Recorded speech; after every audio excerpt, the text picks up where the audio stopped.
Good morning. How's it going, Laura? Good morning from the West Coast, bright and early 8 a.m. Bright and early from the West Coast, and we are excited to be live. Front Office Rocks Facebook page, YouTube page. We're obviously live on the Dental Well LinkedIn page. So we are so excited to be with you on this Friday, and it is just good to see Laura. And we got a lot going on today, Laura. It's going to be a fun 4 hours. Gonna be a good morning. Yeah, if you're not here yet, get here. If you're here and got other stuff, come back. We're gonna have a lot of fun this morning. So, just a little bit before we get started about the guests and the content and all of that, Laura, I just wanted to, have you share a little bit with this community that you worked so hard to build. When I think about the followers on Facebook and on YouTube and everything that you and your team did over the years, with the Front Office Rocks, talk a little bit about what it's like to be back. And we're going to share a lot of exciting things of where Front Office Rocks is going and some of the work that you've done, and just all in the spirit of training teams, right? We know a lot has happened in the last couple of years, but you've been very busy along with others. And I know you're excited to bring a lot of this to the community that has followed you, all in an effort to help them. Yeah, you make it sound like, who are some of those artists that retire and then come back? Like Garth Brooks, right? Like, I've retired, but I'm back, right? My my back again retirement tour. So for those don't know, I'm the founder of Front Office Rocks, and I think it's been like 10 years now, which is crazy to think about when I started filming videos. But I'm an office manager, and I have lots of friends who are dentists. I was married to a dentist for over 20 years. I know what it's like in the dental office, being in the trenches, knowing what the dentists go through, knowing what the teams go through, knowing what office managers go through. I'm super involved with ADOM. So I've kind of seen it all. And one of the things that I felt with Front Office Rocks is what was missing was really giving the training to the team, the resources they need to be successful. And not just the team, the dentist too, for that matter. I mean, I know in dental school, they don't teach you how to put together a productive schedule, how to handle an upset patient, how to get a patient to pay their bill. They teach you how to do dentistry, which is great. We didn't go to front office school. There's not the training about the running of the practice and the communication and the verbal skills. So that's why I started Front Office Rocks. And I grew it quite a bit over the years, to my surprise. I kind of started it for me and a few friends, and it became a need in our industry, which is great. It just means that, this is definitely something that was missing. And then a couple of years ago, I only can grow the business so far on my own with my little amazing team. And so I just started reaching out and getting connected. John, you and I've known each other for quite a while, Yep. getting connected to the right groups and the right organizations. And so today is kind of the rebrand launch. The Laura comes back from retirement party. Not that I've gone anywhere. COVID kind of took all of us and set us in our kitchens for a while, but kind of the regroup of what Front Office Rocks is going to look like. It was an office manager with an idea. I was very successful with it, but it's time to get bigger. It's time to help on a bigger front for dental offices. This last couple of years have been hard on everybody. And I hope the reason we call this, Vacation Business School is that dentists and office managers and team members realize we're more than just clinical. We are a business. We do have customers. We do have bills to pay. We do have to shut down when government says shut down. And it's a lot. It's a business, So our idea today was to kind of like jump in a little bit on let's kind of regroup on that, talking about the business part of things. We've got the dentistry down, and then a lot of what I have going forward, which we're going to talk about, John and I, with our group over the next few hours, is what does the future look like for Front Office Rocks? How can we help you more than just how to answer the phone or how to schedule? We have a whole plethora of opportunity now to help dental offices, because it's harder than ever. It's probably more rewarding than ever. There's so many resources we didn't have when I started in dentistry. Just like right here to be, we didn't have we didn't have the internet when I started in dentistry. So that's kind of a little teaser as to why we're here today and where we're going. If you haven't seen, if you're on Facebook or on YouTube, We have a partnership with Dental Whale, which we're going to get into, but we're on the Dental Whale page because that's one of the collaborations and partnerships that I found was going to help. I felt Front Office Rocks be able to do more for the dental offices and be able to be partnered with an organization that wants to do more for dental offices. I really wanted to make sure that, the mission and the purpose of where I wanted to take this business was a lot, in line with another business. And Dental Whale is to the point I have my appropriate earrings on for today's school. So I love it. Yeah. So that's kind of where we are and what we're doing today. Yeah. Well, and as you know, Laura, the tagline for Dental Whale is, simplifying the business of dentistry. And let's call it like it is. The team learning and growing and knowing what to do and utilizing the resources in this new world of dentistry, that is so important, and it helps the practice simplify the business of dentistry. The team has got to be a big part of that. And I will say that after following you for a long time and now working together with you, there's one common theme, and that is, we talk to customers on a daily basis that are signing up for Front Office Rocks and access to the training, and yet it's been a while since you started it. Some things have never changed, and that is that these practices are always thirsty for what to do. And the other thing, I think you're going to get into this, and some of our guests are going to get into this later today, is that there has been an influx of people into dentistry that were not a part of dentistry, whether they had to move because of everything that happened with the pandemic, or a spouse's job, or they wanted to try something new. This like great resignation, I guess you could call it. And so we've had this influx of a lot of new people that are in dental practices. Many of them are working, at the front and working with patients, which I know, Laura, as you always say, is the first impression in a practice when you come in there, and I know a big crux of what you do. So all of that solidifies why the Front Office Rocks brand and the training and the team is so important, and why we want to make sure that we can help you in your practice, not only simplify the business of dentistry, but make sure you got a strong team. So, any thoughts on that? Just kind of like this big change that we've seen in dentistry. Yeah. And actually, not that I wanted the last few years to help or to happen by any means, but we are exactly this is what I have been saying since the beginning. Part of the reason I started Front Office Rocks is I would talk to dentists and say, you don't need to hire somebody with dental experience, especially in the front. This isn't hygiene and clinical, but in the front, hire somebody for personality. And there's such a crutch. We feel this need to hire somebody that has 4 years of EagleSoft or 10 years of this or 2 years of that. Amount of experience doesn't equate to success. Personality does. Are they trainable? Do they have good communication skills? I would rather hire somebody in another industry and teach them dental. I mean, I didn't know dental when I got into it. I had to learn. There's lots of people who didn't know dental. I'm not saying having dental experience is bad, but what I'm saying is, if you can't find somebody with dental, and I'll talk about that a lot throughout, and at the end of the day and at future seminars that I'm speaking at, if you can't find someone with dental, that's okay. We can teach them dental. But there wasn't a resource. Before Front Office Rocks, there really wasn't a resource. Dentists would be like, that's great, Laura, but how are they going to learn?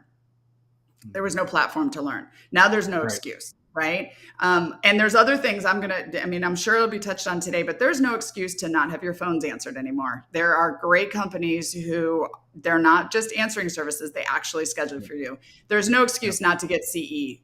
We're sitting here right now as an example. There's no excuse not to have training. There's YouTube videos, there's Front Office Rocks, there's there's a plethora of stuff. There's no excuse not to have be able to get the right supplies and not waste hours and hours flipping through books trying to save 5 cents on gloves. Like, there's just no excuse anymore. And so the ability to bring this to the dental offices now and kind of say, if you're not growing, if you're not getting what you want, if you're not hiring the right team, if you're not getting your equipment repaired, if you're not getting the expectation out of your team, it might be time to look in the mirror, because there's no excuse anymore. The dentist across the street is doing it. Why are they doing it? Because probably they've gotten those things figured out. So that's kind of what we're touching on today. And so I think that the pandemic, I don't know what, it was a great resignation. I call it the great shakeup. I think during this in dental offices, we saw a lot of team members step up come to work, get the job done for their doctors, and amen. And then we saw a lot of them who sat on Facebook and complained and don't have a job right now. And those are the people you don't want to hire back.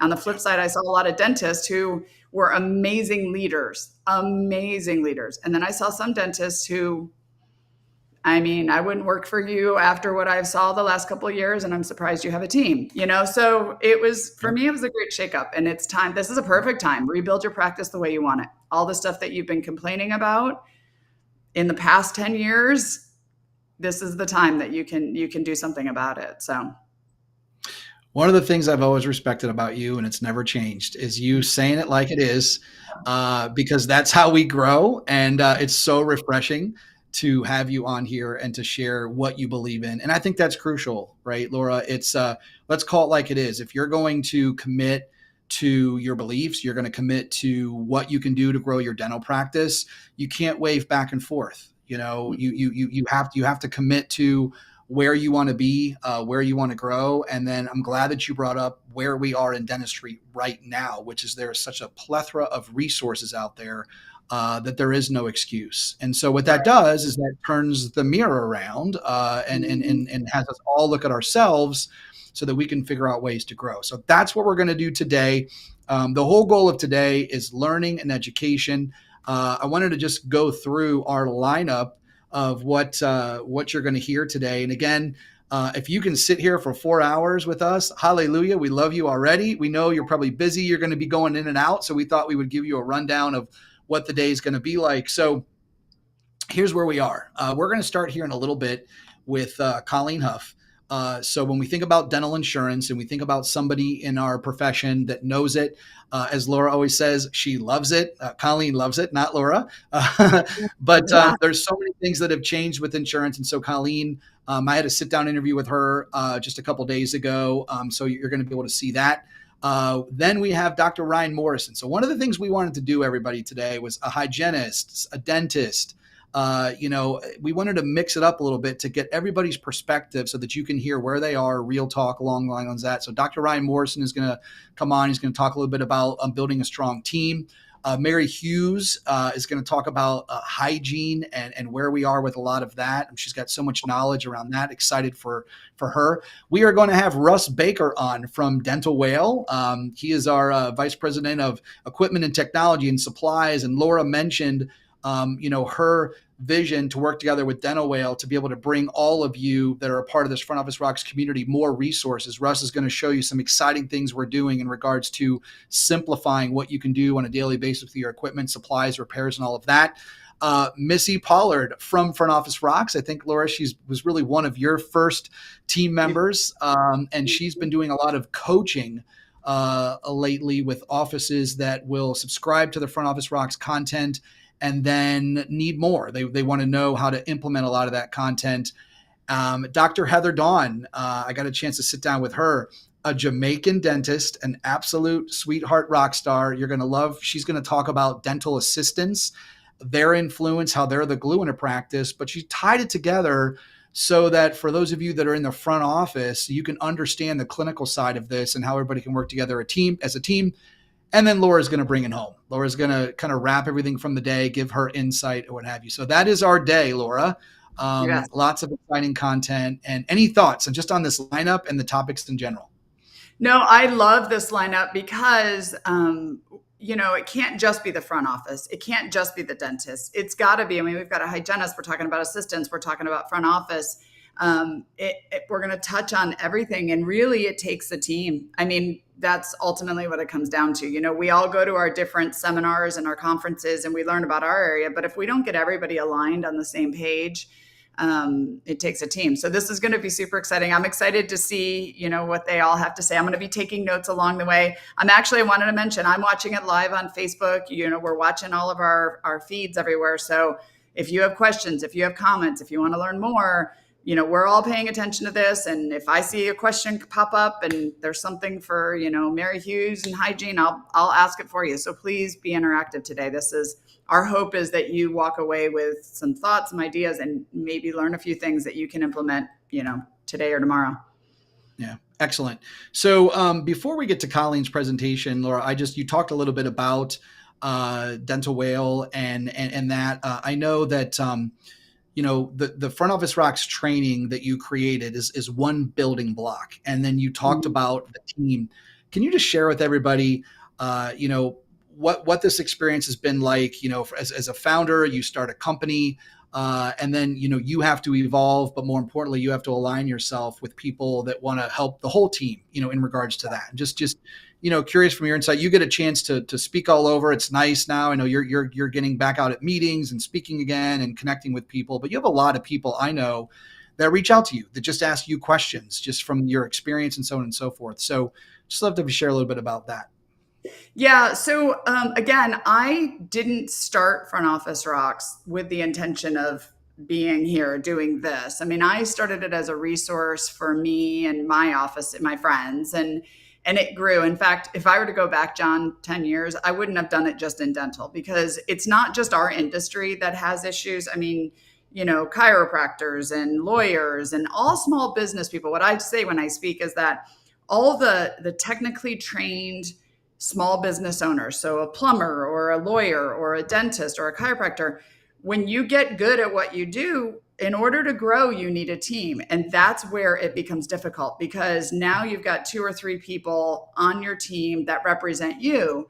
And they didn't teach that in the technical school or the whatever you went to. And so if I could do it again, I wouldn't have been talking about crowns in my videos, but it is what it is. I'm in the dental industry. This is what we love. So when I met David Lopez, who is the founder or one of the originals of Dental Whale, the thing that I like you said, was I feel at Dental Whale, all of the different people that work with Dental Whale, all of the partners, we're all focused on the individuals in the practice, the dentist, the front office, the scheduler, whatever. We're all focused on the people in the dental office, not, yes, ultimately it's small business. Yes, the numbers. Yes, we want to help you save money. Yes, we want to help you hit goals and all of that. Numbers just represent how well we're doing. But everybody, including having you join our team and others that have joined us at Dental Whale, we all know what it's like to be that person sitting in that role as the hygienist or the assistant and we're focused on helping that one person be able to do their job better and more efficiently and be able to help the patients. Because ultimately, the more we help you, the more we help the industry, the more we help our patients, the more we save teeth, the more we help people keep their teeth for life. So I aligned really well with Dental Whale on that focus, because that is I've always been about the team. I've always been about helping that. I mean, one of my favorite things when I speak, and I miss it doing it this, is that I get to see that brand new person who said, I taught them everything they know about dentistry. You helped me when I didn't know anything about answering phones. That's the person I'm doing this for, that brand new person. And so it's been a lot, because, I partnered with Dental Whale and then COVID hit and we all went through crazy, and we're all across the country in different locations. But it's been rewarding, because as we're getting ourselves focused on where we're going, part of the reason Front Office Rocks has kind of been, quiet for a little bit pre-retirement, was because it was taking this one person small business and making it more aligned with being able to help more offices. And we've done that. I mean, we have, I don't know if I'm supposed to be giving away tips, but we've got a beautiful new website. You guys are going to hear from Dr. Morrison. We've got a lot of stuff coming for total teams. I've never wanted to be a consultant or coach. We've got Missy coaching. Like, we had to evolve, just like we're asking the dental offices to evolve. Just like if we wanted to grow and help more offices, we had to evolve. So it's been a roller coaster for sure. I think of myself in the dentist chair, because, it's my business. It's my dream. It was my vision. And now I kind of have to hand it over to the team and say, run with it, guys, and will it look exactly like I was hoping for? I don't know, but we're doing an amazing job and we have lots of great plans ahead of us. So I'm kind of in that same leadership role. The things I'm going to talk about today and up and coming, I have to remind myself every day too. It's definitely, we're all learning and growing. So, but it's exciting. And I'm thankful for all the people who followed us up to this point. I mean, I still have some clients who started with me 8 years ago, who are, in the beginning, I've had people follow me on YouTube. I mean, we were probably one of the fastest growing, biggest dental YouTube training website, resource out there. And I love that. And I'm thankful for that. I look back at some of my bad haircuts and my weight gain and loss over the years, but anyway, so I'm excited for where we're going. I think that we've proven that training is needed. We've proven that the team is important. We've proven that the dentist want the resource, and the availability to it can't be just when there's a conference that comes to town or when a speaker comes to town. You have to have training available to you to help you, move your practice along on a regular basis. So that's kind of the evolution of where we are today. Well, I will just say that it's so good to have you back here and to, have you on this platform to be able to communicate with your audience, with your followers. For anybody that has had to build a community on social media, in addition to the business that you guys had, it is tons of work, and it only happens in a couple of ways. It's consistency. The content is relevant, and then you like who you're listening to. And so I think that says a lot, Laura, about you, the team that helped you build it. And that's what today is about. Today is about those individuals continue to follow you.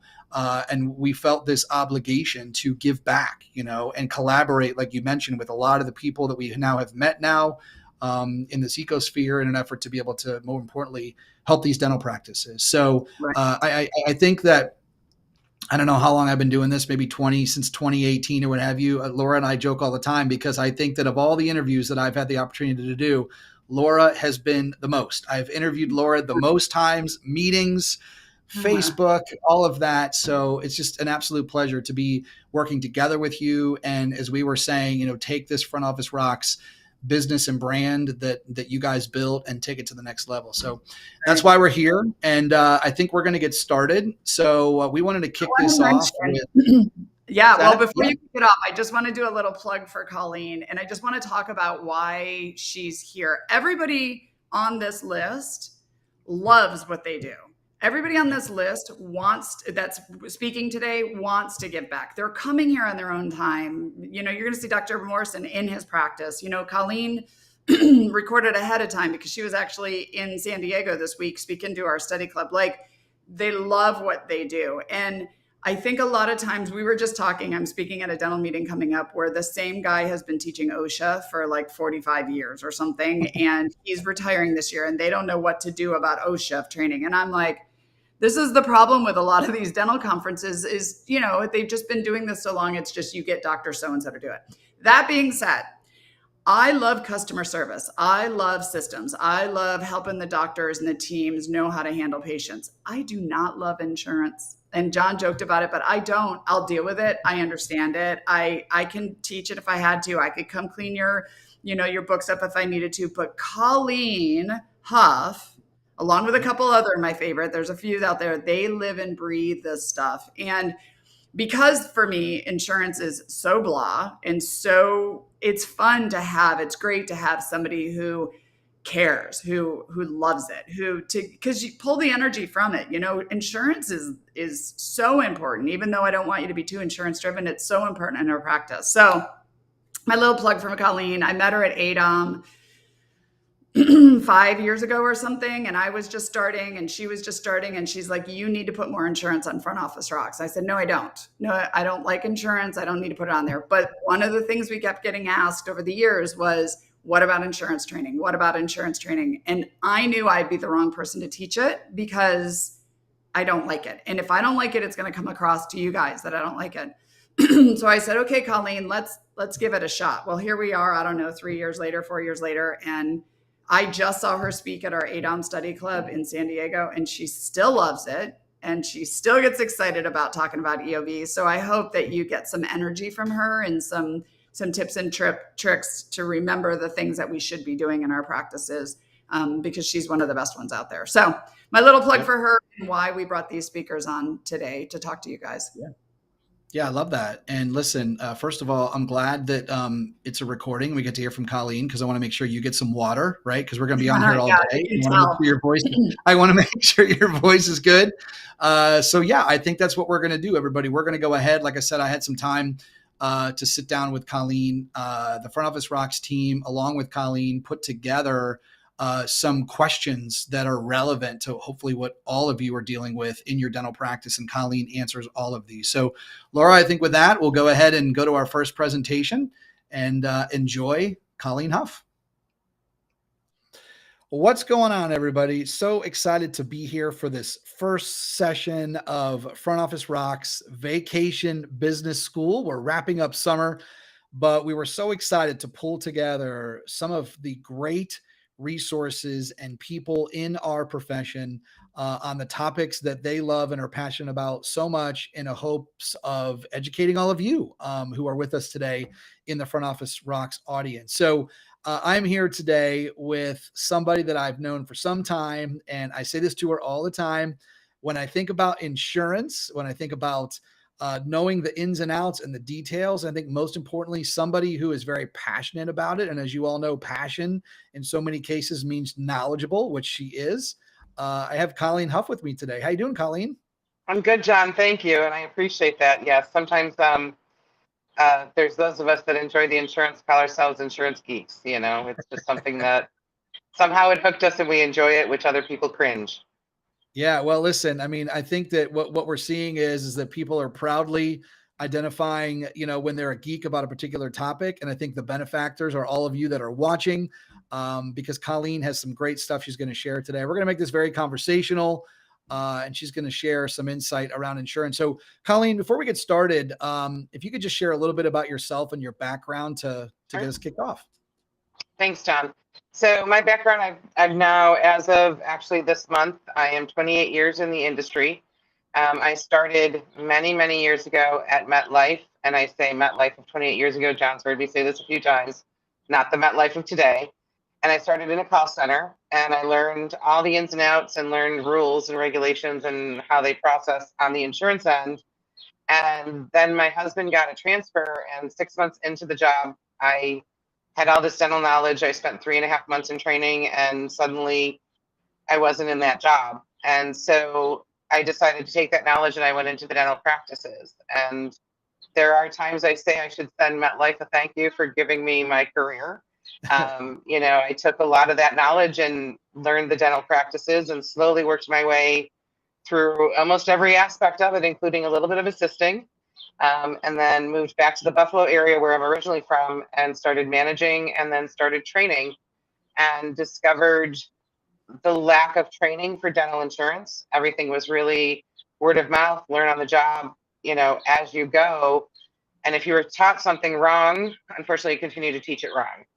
And so over the years, started developing courses, and got to know Laura at Front Office Rocks. And as she tells the story, I chased her and bugged her for a while that she needed me because she doesn't like insurance, and she really doesn't.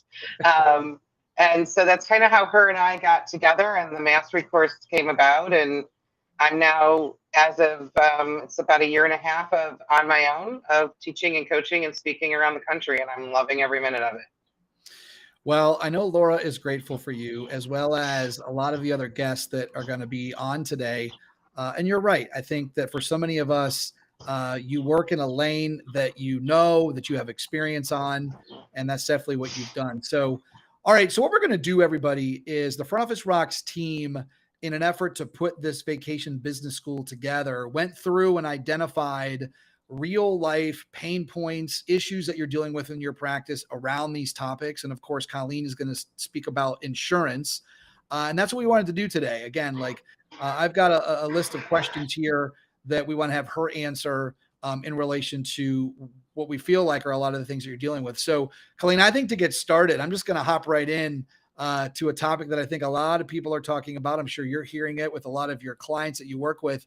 And that is, I'm going to get out of network. I'm thinking about getting out of network, and let's start there. And just that whole topic around the good of it, the challenges of it, things to be aware of when it comes to that decision, because it can be a bigger decision than people think. Well, it definitely is. And so it is a hot topic right now. A lot of the insurances, one of the big ones that most people that have paid any attention is Cigna lowered their fees in, I forget how many of the states, but more than 50% of them, which seems ridiculous in this day and age where things are going up in cost, not down. A lot of the insurances have not negotiated their fees or raised them in the last couple of years. And so the automatic thought is, let's get out of network. And the problem with that is, if we don't do it in a systematic way and we don't really analyze who we should be getting out of network with properly, we could dump an insurance and lose more people than we realize. Or you add a large stress to the front team because now suddenly there's holes all over the hygiene. And they go from a 3-month wait to I can't fill it. And so you have to really properly analyze who you should get rid of. And the example I like to use is the very first practice that I managed here in Buffalo took 2 of the DMOs, the dental maintenance organizations, and everybody thinks they don't pay. It doesn't make enough money. It's horrible. Get out of it. And so we did an analysis because we had reached a point where we had to either stop taking some insurances or figure out a way to, I used to say, a pulley system for our hygienists. So we had no room to grow. We had no room to physically expand, and they didn't want to move, and we were at max. And so we ran the reports and looked at the numbers, and most software out there will give you those reports. You can see who are you writing the most off from? How many of your patients are with that insurance? And surprisingly, when we analyzed it, the DMOs were not our loss leader, as they call it in retail. We weren't losing money on those. We were losing money on plans that we didn't think we were. So you have to look at it slowly. You have to do it slowly. I'm working with a practice that they're getting out of network one a year right now. Their goal is to get rid of about 5 insurances, but they're doing them one at a time. And even with that one at a time, they're still feeling some of that push. They're having those days where, oh my gosh, we didn't realize that 7 of our people were in network. The other thing you have to make sure you're doing if you're going to go out of network is your team has to be on board. And they have to be given the resources and the training on how to handle it, how to talk to the patients about why you're going out of network. And not to say, oh, your insurance pays horribly. We have to word it the right way. We have to explain to them and educate them that in order for us to do the best dentistry, we can't work at the fees that they were providing for us, but we can still work with your insurance. Yep. So you don't have to lose those patients just by going out of network, but you have to give them a reason to stay. But my concern is we all are talking about the economy right now, and we all know that things are tight. And so I worry right now. A year ago, I might have said to doctors, okay, let's get out of a few of them. I would be careful. I would be very, very precise in your analysis of who you're losing, what's going on in your area, what does the unemployment rate look like in your area, because people are going to tighten the belt. And the example I use for that when I'm talking to doctors about how to do it and why, I worked with an office, my very last practice, that had the doctor's patient base were always the type that money was never an issue. They were all working, they made good money, they were CEOs and this and that and the other thing. And then she had a group of them reach retirement. And suddenly going to the doctor that was out of network was a conversation. And then a lot of them left because they were now on a tighter budget. And the doctor was frustrated and concerned. And we had to really look at some of the networks we weren't in because of it. And so you have to know where your patients are coming from. And so somebody who 3 years ago could afford to come to you out of network, that extra, whatever it is, $20, $30, or $150 is a big difference right now. It's gas in the car. Gas is double, triple what it was a few years ago. Yep. So my recommendation is be systematic and be careful. Yeah. So you brought up something interesting. I don't know how many people caught on to it. And that is that the statement that you made, which is talking about their insurance and presenting it to them of how bad it is or the challenges that you've had. And hearing you say that, Colleen, I was putting myself in the shoes of a patient and thinking to myself, look, I mean, some people could personally attach that comment to themselves, right? Like it's the job that they like. It's another, maybe some other aspects of their insurance are really good. And maybe they're just some things that don't line up. So it seems like a little subtle communication thing, but hearing you say that really made me think about it, is that there's more to this than just allowing the emotions to get into it sometimes. The patients, as you know, Colleen, need you to be that person who can provide that direction. So, Well, and the biggest thing they want to do too is have a conversation with their HR department. If for some reason we are going out of network and they may be able to look into a plan that we're in network with. I just don't like when it gets that negativity, because then you're looking negative as an office, as opposed to, listen, we're great here and we do top-notch work. And for us to continue to do that, we only work with the best. Yep. Keep it from a positive note. Great insight. Okay. So for anybody that is watching, you may be hearing something in the background. Colleen, like she mentioned, is in Buffalo, upstate New York, and it is summertime. So there are some birds chirping. It's actually quite peaceful, but I just wanted to bring it to everybody's attention. We thought, you know what, let's just let the birds chirp, and we'll kind of go from there. All right. So as we keep things moving here, let's talk a little bit about software. And so when I think about insurance, Colleen, I think about how insurance is so intertwined and connected into the practice management software system. And of course, there's been a big push towards cloud dentistry and all of that, or these practice, management systems in the cloud and all that. Can you just talk just a little bit about that and the importance of making sure that they stay on top of it? Well, I think you have to be careful. We get used to our softwares, and I'm the first one of it. I'm in EagleSoft, mainly worked with person. And now that I am consulting, I'm seeing other softwares out there. And I got to say, there's some that really do a lot more with insurance. And if you're an insurance person, that's important. What it can give you, how it works with you. And one of the examples I give is Open Dental. Open Dental has one of the most comprehensive systems. Again, how you set it up and how you use it is what you're going to get out. Like Laura likes to say, garbage in, garbage out. Yep. But there's a lot of softwares out there that are recognizing, and I think even the bigger ones are starting to enhance, that we need that insurance aspect to be heavier and stronger. So if your doctor is looking at software, make sure they're not only looking at the clinical part of it, because that administrative part of it's very important. And there are some great cloud-based softwares out there. I haven't worked with a lot of them, but I hear good feedback. But decide and figure out, it might be time to upgrade. It might be time to change. Or if you have a new doctor taking over, which is happening in a lot of practices, a lot of doctors are retiring, new doctors coming in, they want cloud-based. Make sure you're getting something that's going to work well, and not just looking at the insurance part of it, you're reporting. I'm hearing some feedback, and I don't want to name names, but there's a few of them that I hear the reporting's not great. Right. And it depends on who you are. Some practices don't care. Right. They're not following the numbers, but you might be used to certain reports, and you got to make sure you're still going to get them. Yep. Excellent. Okay. So next, I'm thinking of the busyness, the craziness in a dental practice, and the importance of building a schedule, staying to a schedule. And in the topic of insurance, I know the other thing that we've seen a lot of topics around is creating a schedule for your billing and your follow-up, and doing the best you can to stick to that so that other things don't get in the way, because we know that they will. So I'm a firm believer, and anybody who's worked with me has heard this. You have to have a set schedule for yourself, Monday through Friday, of what you're working on.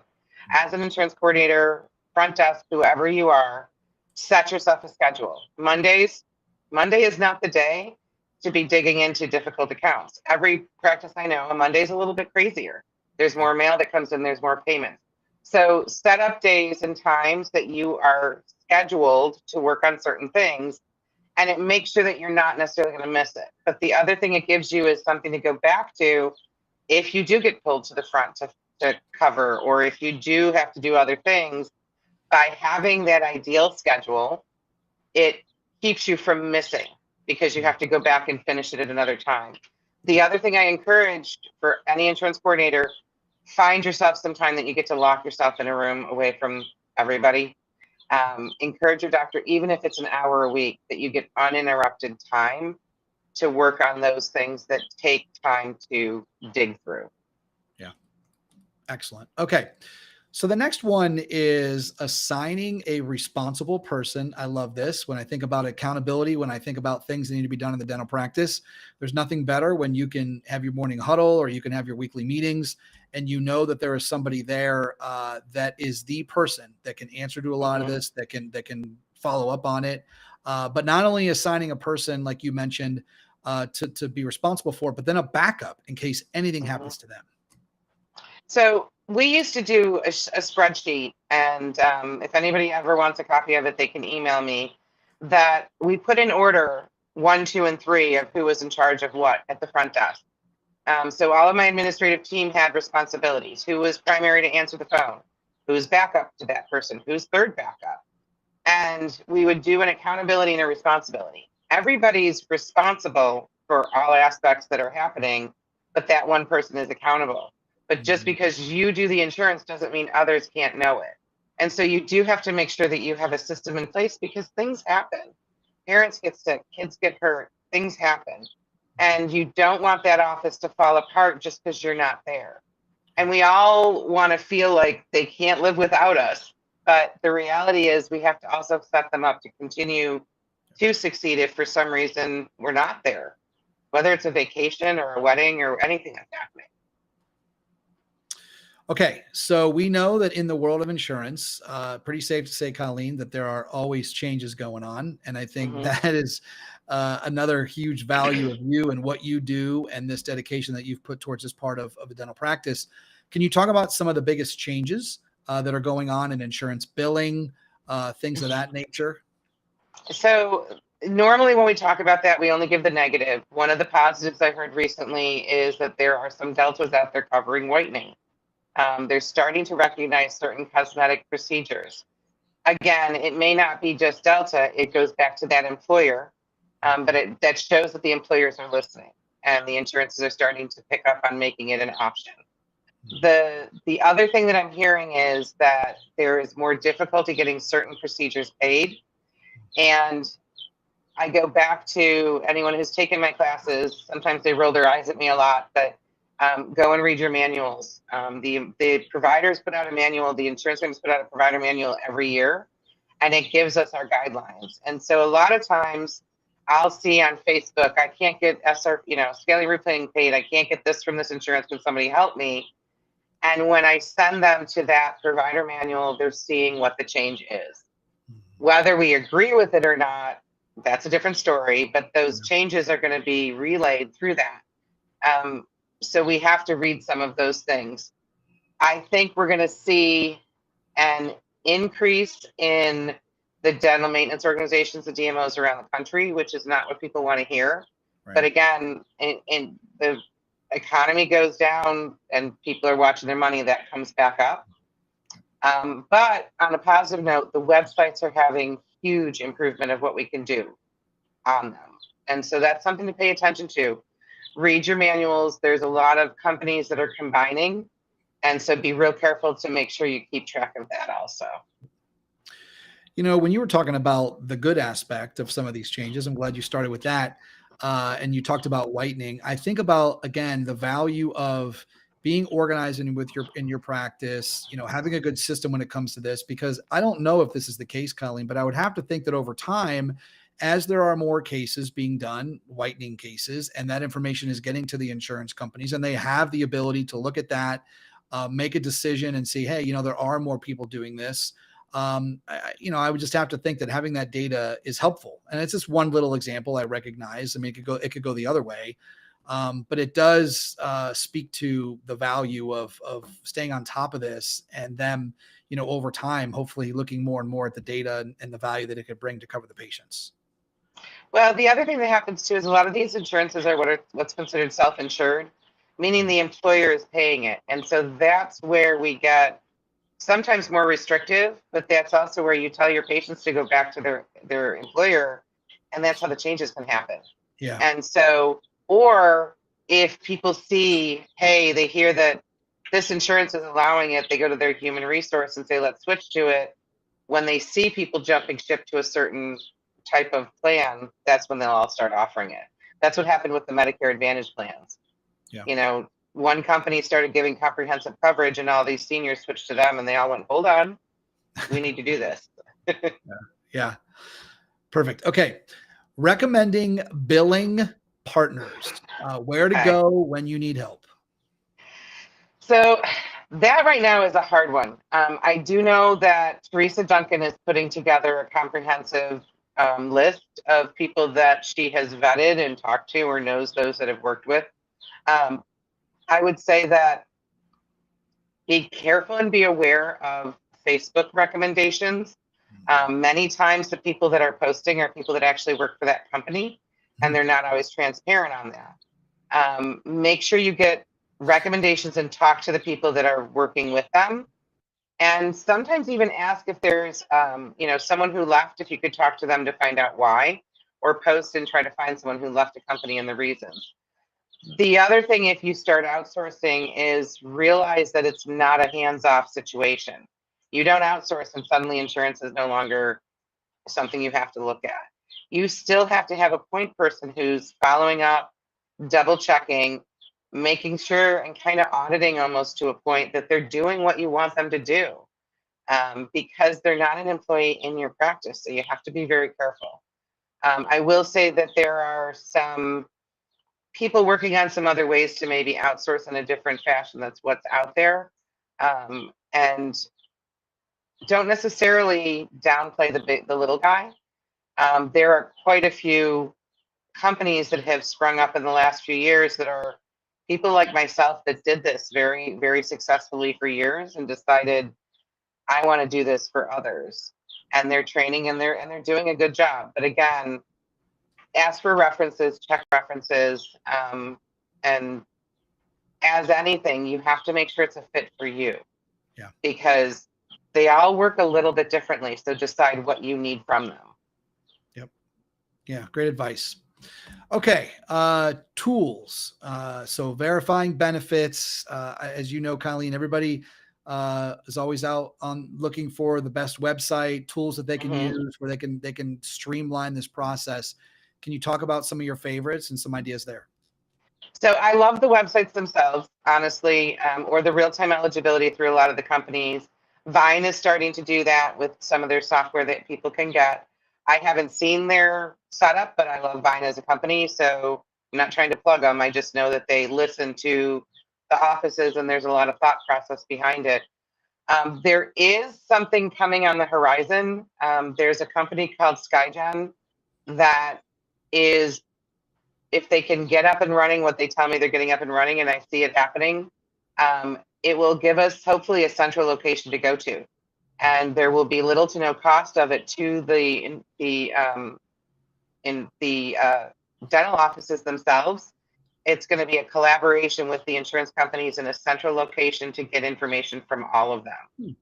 So I will start, I have a newsletter that I'm starting to put out, and watch my Facebook page. I've been working with Skygen. I'll be at their summit in September. I'm keeping my fingers crossed for all of us, because if this happens, it's literally one sign on. And then we can get to X number of insurances.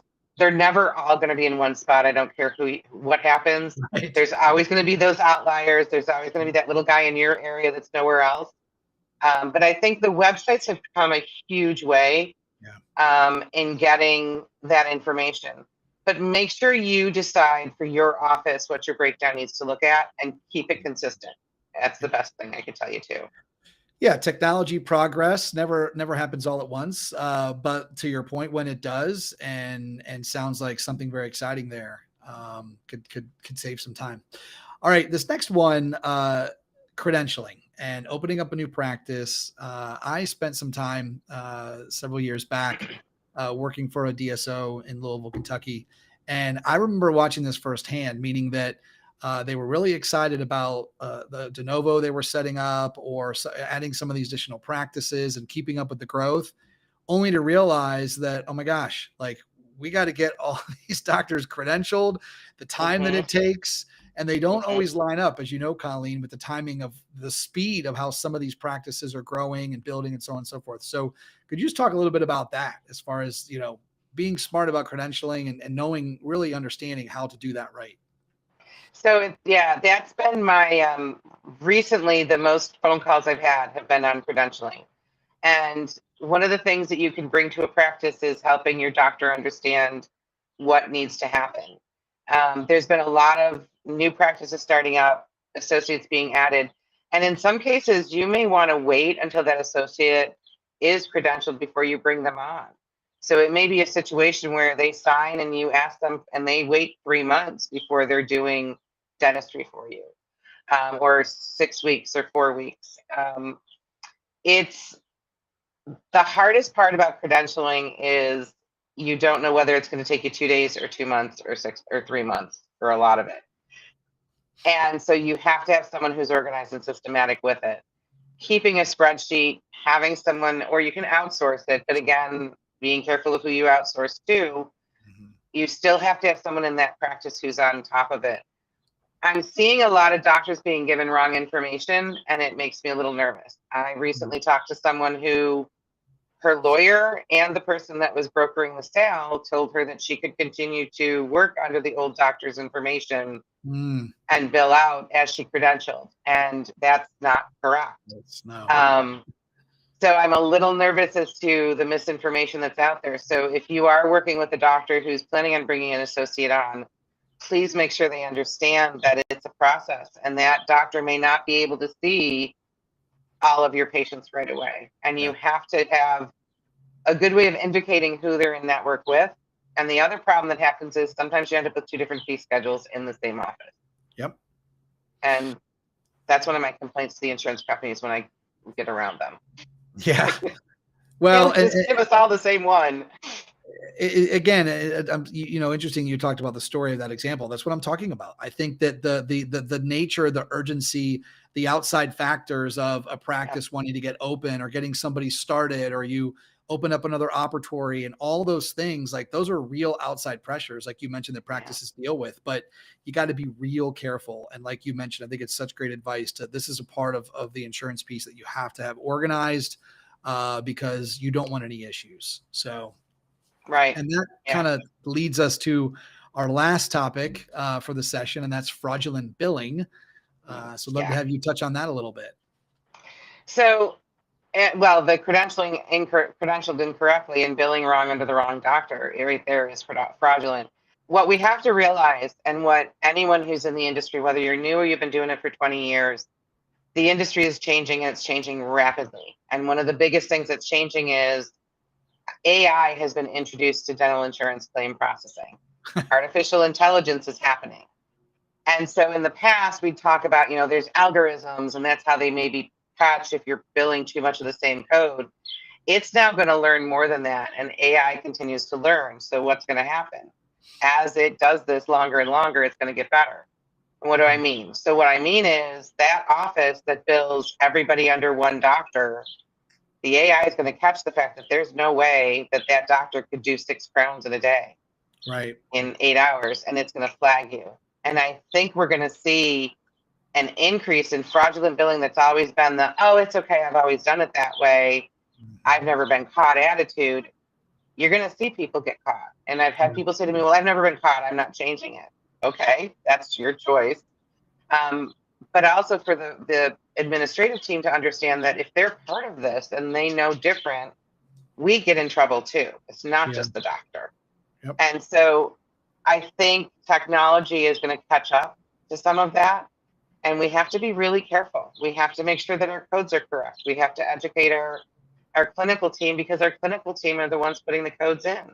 Yeah. So we went to the Teresa Duncan's update in January. Did we tell the rest of the team?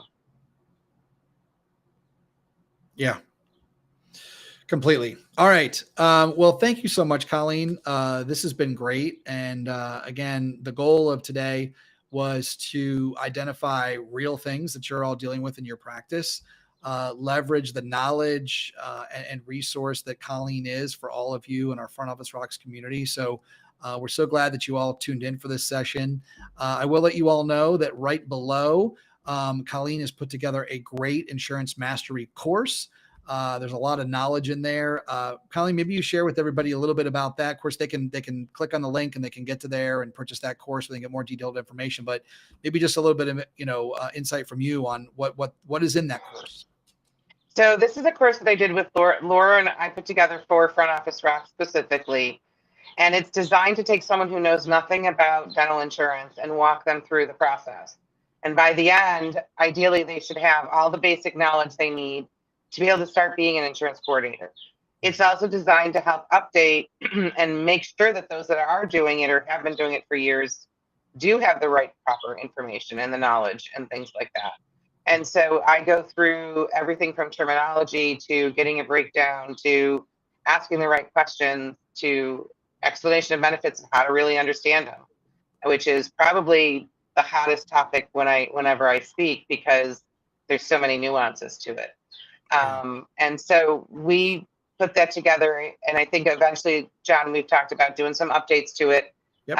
But it's relevant and basic enough that even with changes that happen in the industry, it's still the basic of what's going on.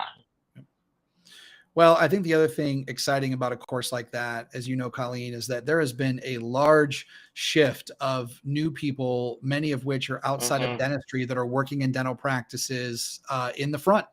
And for a host of different reasons, spouse changed their job, moved across country, everything that's happened, through the last couple of years. And so we've seen this uptick in people outside of dentistry working in a dental practice. And I can just imagine, walking into a practice and, that being one of the things you're responsible for.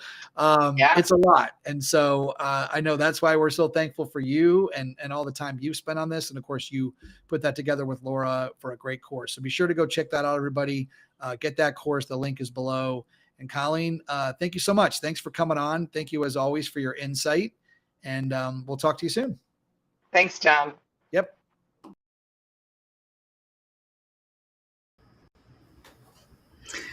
Oh, wait. I was going to set myself up.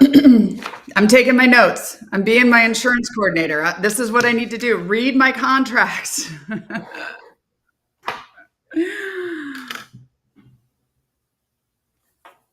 Wait, you're muted, John.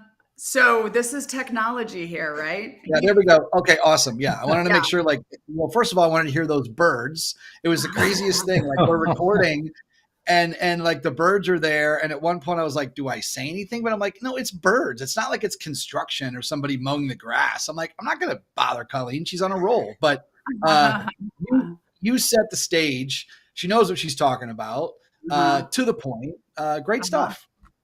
Yeah, actually, I took notes. Every time I see her, I remind myself why she's so amazing at what she does. She just loves it. And I've got notes here where, I learned 2 or 3 different things. And I just saw her speak a day ago at our 8-on study club. And I still took notes and learned stuff. So that was such a valuable, 30 minutes. And if you get an opportunity to see her, I know she's speaking at our Dental Whale Summit. She's speaking at ADOM. She's speaking at Buffalo, I believe, in Greater New York. And it's not the most exciting conference that's why we put her first, because we wanted you to have your coffee and take notes. But she's amazing. She's amazing. And the course, again, we talked about this in the beginning, somebody new to dental. The biggest mistake that I think dental offices do is 2 things. When they take somebody brand new who doesn't know dental or know your practice, let them answer your phone or let them put stuff in your computer, insurance stuff in your computer. Yeah. Do not let somebody who's not trained answer your phones or enter any insurance information in your computer, because like she said, I tend to use worse words than she said, but crap in is crap out. And they think they know insurance and they change a plan and they update a percentage. And next thing you know, you've got an upset patient who's putting bad reviews on Google because you estimated it incorrectly, all because we didn't want to train them correctly in the beginning. So her training helps to take somebody with no dental and teach them, the steps and the things that they need to know to try to avoid mistakes. Mistakes are going to happen, but we're trying to eliminate as many as we can. Yeah, like, what's this button right here, boss? Change fee schedule, update fee schedule. What is this? No deductible. Let me just unclick this no deductible, right? Ooh, flows through everything. Yeah. Well, and like we mentioned, you're going to hear everybody throughout our live today, us mentioning total team. So one of the newer products that has been put together for Front Office Rocks is called the Total Team subscription, and it is everything that you've been used to with a lot of the initial content that Laura had in the main subscription. But what we've done with Total Team is we've added in some additional videos around the clinical part. I know at one point, Laura, like back office training was a lot of work that you were doing. So we've put in a lot of new content into that Total Team. But what's really exciting about Total Team is anybody that is a subscriber, we're going to have a monthly live cast with Laura and Colleen, like you mentioned, group discussion rooms with them. So what's going to be great is that, like, you never know when you're going to have one of these challenges come up on the insurance side, but if you're a member of Total Team, you're going to be able to know that there's Colleen will be in there monthly. So we're excited to have her as a part of that. And as we mentioned, the link is for her course below. So, all right, Laura. So speaking of Total Team, I think it's time to bring in our first dentist. Wait, I want to intro him. I was waiting for this. Yes. Go for it. A part of what I said early on is you don't know the fans you have when you do online until you're out on the road speaking or you come across people. And Dr. Morrison came to me a couple of years ago, I think it's been now. And he's been using Front Office Rocks. He gets Front Office Rocks. He understands what we teach. He, I think, loves it. His team loves it. And he came to me and we started talking, and he's the doctor we all want to work for. So I was so excited when he said, I want to partner with you and offer more, because Front Office Rocks is limited to a certain amount. We need more training in there.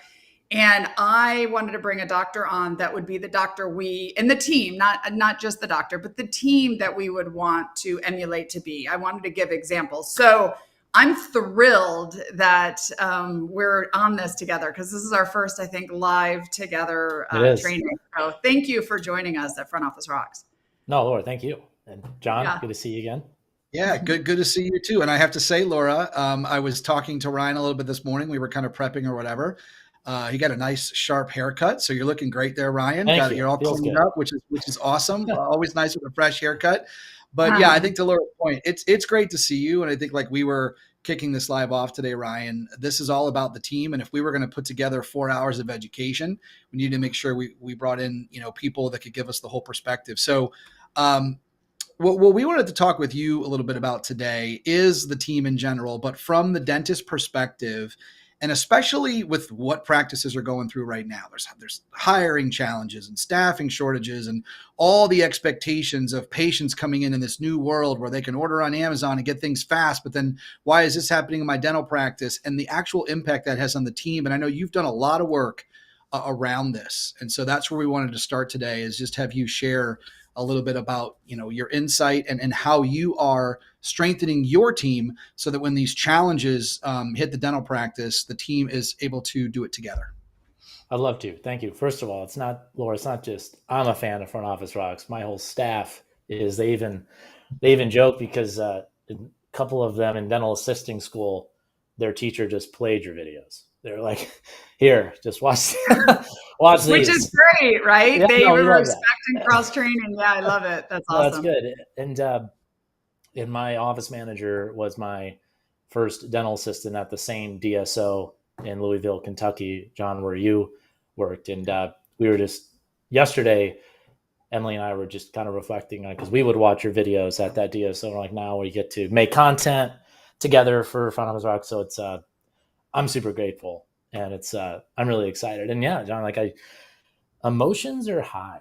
They just are. It's, if whether it's the staff or the patient, and I feel like even social media has turned into a dental search engine, because TikTok, in my opinion, is not a social media. It's a search engine, because my wife sends me TikToks all the time about never get a crown. Let me tell you about what a crown is, or they'll hold up a legitimate treatment plan, like on a Facebook group, and it'll be like, is this normal? Like, this is their insurance estimate.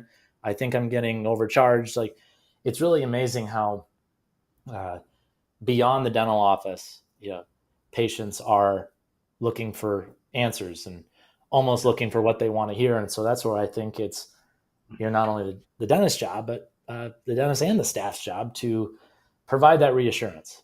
It's stress comes from a lack of control because we're in it every day. And, my staff and I, we always try to talk about in office meetings about what it is truly like to walk in a dental office when you're not in the industry. It is, I even said a joke the other day to a patient who hasn't seen dentists in like 10 years. And I'm like, hey, if I have pain in my mouth, I don't even know what's going on. And I'm a dentist. Like that first like initial feeling of like, man, I got something hurts over here. I'm like freaking out right now. And so it is, if what we approach is if you can make the patient feel like they're in control, that is how you lower stress, and that will make overall a good experience. And I really want to kind of kick it off with most of us are operating on limited staff. I am. And how do you outsource tedious tasks? And I'm glad that I followed Colleen, because I can't think of more wasted hours in a dental office than dealing with dental insurance. And one of the best things that I did about a few years ago was just send that out to another company, such as a front desk DDS. And that, I think the mental health of my staff has dramatically increased. And back to, let us get you an insurance estimate. I don't even say treatment plan, because that's the first question that comes out of the patient's mouth after I say treatment plan. I used to say that a lot. And because we feel that, and we trust the company that we use, like a front desk DES, and we just know it's accurate as it can be. Colleen can speak for hours about how crazy insurance is, but we feel like it is pretty close. And that's why we always, if the patient has insurance, we just say, because in my opinion, it's nice to almost witness the wave of relief when we say, we are going to get you an insurance estimate, we're going to fight as hard as we can to know exactly what you need to pay. They're your benefits. That's why they're your benefits. You pay for them. And I could just, it's fun to see. And so that's been like a huge thing for us coming out of the pandemic, to sending that out. And, and also with early on, I used to be, really, I used to get a little walked over, because I have this scar tissue to prove it. Because one of the biggest things that we've been doing in our office is trusting your staff and supporting your staff for your office policies. So for example, patient coming in late. I've made this mistake in the past, and it was awkward, and it kind of messed with the culture, and I was the one that did it. I had a friend of a friend of a friend get my number. I need to see a dentist. I'm running 45 minutes late, and we still made room for him. And it was a domino effect, and it threw everybody off. And it really made my front feel dumb, feel that their policies, that, wow, my own boss is not like, we're supposed to do this. And just, and that's what over the last few months, like I said, emotions are high, and, people are running around. And if the biggest advice that I would give is stick to your policies and support your staff. If you have a patient come in late, 30 minutes, don't be scared to say, we can't see you. And do not be scared of that 1-star review, because in my opinion, the staff are your best 5-star reviews you will ever get, ever. Because the phone is the number one marketing tool your practice have. That is when you have the most undivided attention with that person. And that is where, because that's what's going to happen. Hey, I'm new to the area, looking for a new dentist. How is Dr. Ryan? Is he a good dentist? Like, do you think he can take care of my family? Because these are questions that get asked. We're in the back, I'm in the operatory, but it's real. Those questions do get asked. And it is so valuable to know that my staff has my back, just like the back needs to have the front's back, because we'll have a patient in the back, man, that insurance still isn't covering my last procedure, is it? And once again, it's one message. I almost call it, let me speak to your dental supervisor. It's like a patient may try to get to, until they hear what they want to hear, they'll try to get to, someone until they hear it, like when you're on the hold with an airline or something. And and sometimes it has gotten to me.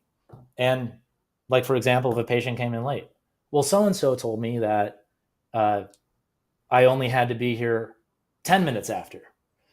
No, our rule is 15. And that's the rule. And it is so important, especially in these times, if we want the staff to support the dentistry that we do, you got to support the policies that the staff does. And that we'll never lose. Can I jump in? I'm going to ask about Yes. that from a dentist perspective. How often do you communicate? How often do you guys review those types of things? Like, is it a meeting that you're having monthly? I mean, I'm setting you up for this, so I actually don't know your answer. I know what I would say. Right. But like, tell me how, as the dentist, Mm-hmm. and the rules, and sometimes rules have been meant to be broken, but most of the time we need to follow them. Talk about how you lead your team through that. Office meeting every 2 weeks. I buy lunch. Okay. And they stay clocked in. We're working. We're talking. We lock the door. We put a sign on. Don't you love it when you're in a meeting and a patient shows up at 12:30 for the 1 o'clock appointment? And so we've locked the door, and people come and try to open it. So it is an hour for us to focus together, because it's never going to happen. We do it every 2 weeks, and we keep it constructive. It doesn't get toxic. It's not calling everybody out. It's about how can we support each other, the workflow front to back. And that's been working really well. And I've got to imagine having regular communication. I mean, I have a book named Step Away from the Drill to get dentists to understand it's not about production. Having regular communication allows you guys the ability to handle things within a time period as they come up versus 3 months worth of, break-in policies and stuff. And they expect this time. So they can wait until there's a time to talk about a topic versus trying to track a doctor down 2 minutes between appointments, trying to get an answer to something. They know they're going to have this time with you and the team. Yeah, I'll give you an example. So teenagers and braces, we usually do like a 45-minute visit for 16 and under. And I had one of my hygienists pull me aside. It was like a week before the meeting. I need more time to if there's a patient in ortho and they are not I need an hour. Great. Write down the agenda, and what do you know? Template updated at the front, patient calls, in braces, you get an hour. And that's like a real example on how we did it. Because yes, Laura, you let that boil over for 6 months, that's when you start getting very upset, clinicians. And so, that's a great question. So how do you structure your meetings then? How does it flow for you? Because most dentists don't like meetings because they first of all, they don't want to walk away from production. For you to lock the door and not let patients in is huge. I think it's great. I mean, this is your time to do this. Yes. But how do you structure it so that it doesn't become toxic? Because a lot of dentists, that's why they don't like it. It becomes can I swear on here? It becomes a bitch session, right? So how do you lead that so that doesn't happen? Yeah. And that's a good question. I mean, I'll give an example with, sometimes like an OSHA topic comes up, right? And it's like, well, you're supposed to do this. No, we got to do that. That's hard. And that's when we've started to defer to those third parties that we use, because that's been really, really helpful. Because we use a similar company, Laura, that you used in your practice, an HR company. And that's why having those outside, not consultants, but I kind of call it like in the trenches with us, hey, these experts are in the trenches with us, just like Total Teams is going to be. And Front Office Rocks always has been. I'll stop it, move on to the next topic and say, I'm going to get an answer from this third party who's not in the office, no drama. That's helped me. Right. Well, and that's where Colleen talks about this a lot with, especially insurance. We tend to go to these Facebook groups and ask opinions about insurance. you don't ask opinions about insurance. Somebody's been doing, you go to an insurance person who knows, like Colleen, Right. that knows the ins and outs. And if she doesn't know, she's going to find out. So what are some of the things that you, because we're good at one thing. What have you seen that you've, like you said, HR. So you and I both had help with HR and like Right. OSHA Right. training. That's why we're bringing total teams, right? To get a third party to be able to help teams learn things. What else have you, you know, you mentioned insurance. What else have you learned? There's better experts outside of your four walls than in your office. Oh yeah. So, well, the biggest thing that also like we've been doing with culture is definitely cross training, and that's Mm-hmm. where that has been. Because when when a patient goes home with this piece of paper, they're going to talk to a spouse. $600 for a crown. What? It's amazing when a patient calls back and they expect to talk to somebody clinical. It's funny. It doesn't happen in medicine. It's funny. It's like, oh, I need to speak to a nurse. No, like I'm going to call like dental office. I'm going to like expect to talk to someone who knows exactly what the procedure is going to be and everything. But that has been incredibly helpful because we have relied on the training we've made. Experts that provide that because it's not so much arguing the treatment plan. It's really looking for that reassurance. Hey, I think my insurance covers 80% of a filling. Can we do that instead? And if they get a little doubt, they're probably not going to schedule. And so that is where that treatment reassurance, which total teams is going to come in, along with frontal shocks to help that, because it makes the appointment go so much easier when the patient is not surprised once they sit down in the dental chair. Right. Yeah, Heather was great up at the front, just like walked me through what an implant is, what I expect to do. But Laura, with your question about outsourcing, experts, HR has been, I would say the HR and insurance top two have been just phenomenal for us, because the HR company that runs our payroll, benefits, and everything, I'll have, and they have 401k and everything. My staff will sometimes call them without even bringing me an issue. And it's a way that we can, compete with DSOs as a solo practice owner. I feel really like honored to be able to provide this HR support to my staff, because they are an extension of us, and just like with trying to find staffing, you got Cloud Dentistry, which is a phenomenal platform. They don't charge placement fees. It's a great way to find staff with like a temp to hire. That's been super helpful. And there's just so much to do with there's so much to do during the day where, if, like I said, Laura, if you focus on what you're good at, that is, and it's hard because you want to be a pleaser to everybody, but and even though it might be, the biggest mistake that I made early on was, if something costs this much per month, if I don't use it, I could save that. No. If you use this, within 6 months, you're going to make this much more. Your staff's going to be happier. That's been the biggest leap. And some of the best technology that we use in our office has come from the ideas came from my staff. They, in an office meeting, this legitimately happened. We were just kind of eating, and one of my hygienists goes, "Hey, you ever heard of like the cavity camera?" I'm like, "No." "What's that?" It's like, yeah, it's an intraoral camera that shows red on the tooth if there's a cavity. And like, I'm like, what? Like, are you serious? And then the next week I called the rep and bought it, and that has been amazing, because if we can let technology almost, I don't want to say take like the blame off us, but I'll give you an example of that cavity camera. New patient came in. Hey, I told my husband that and I think it was kind of joking, but kind of nice. Hey, I told my husband on the way here that if he found a cavity, I was going to go somewhere else. Okay. Really nice to meet you. But listen, we're in our industry, like there's so much unknown. There's a lot of doubt. As Colleen was saying, there's a lot of stuff, sketchy stuff, unfortunately, that goes on. And that And so that would have never happened. We would have found the technology. We use the cavity camera. Like we're, it's not, I didn't find it. This new technology found it. And if the office meetings weren't happening, if supporting the staff weren't happening, they wouldn't have brought that technology to me. And looking back, that has been incredibly valuable.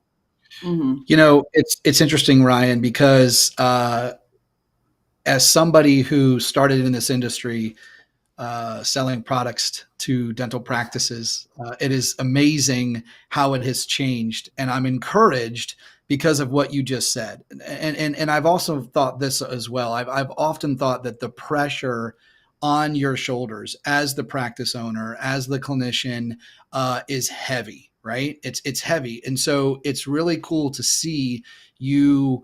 Well, first off, being vulnerable, I think that goes a long way with your team. I'm sure you've seen that. Not always easy, but kudos to you for doing that. But when you open up the door to say, when they know that if they research something and bring it to you, it doesn't mean you're always going to say yes, but you appreciate that. As you know, that allows you to expand. I mean, how in the world can you know everything that's out there, when it's coming to market, everything about it? Yet when I started in dentistry and would call on dental practices, it was always like, just need to see the dentist, and it was interesting because I sold handpieces, and I'll never forget.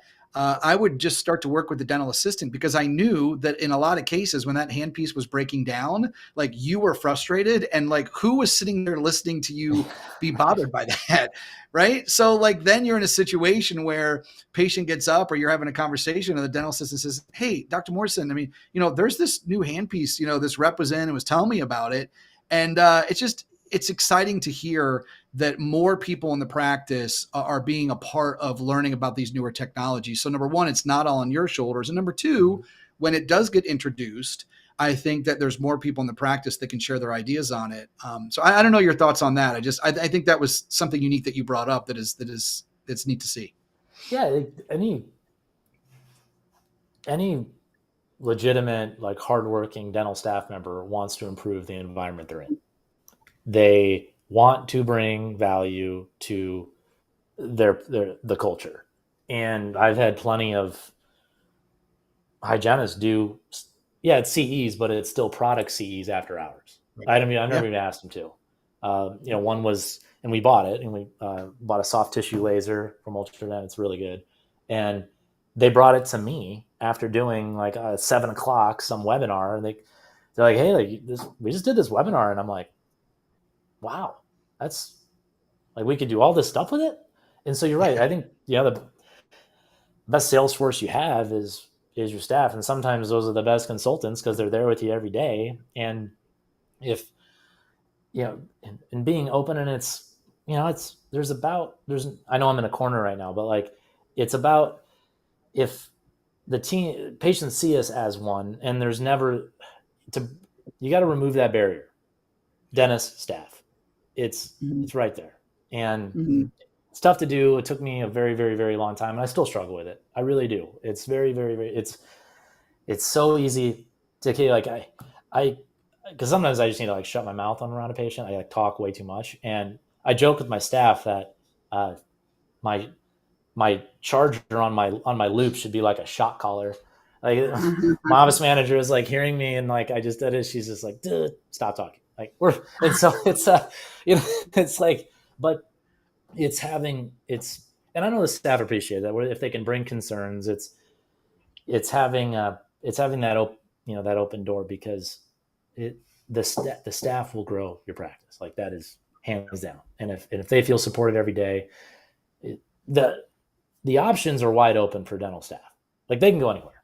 Like they can, like an experienced staff member could walk in and they could look for like a monetary raise. But my mother-in-law's a nurse, and I've talked to her a lot about this.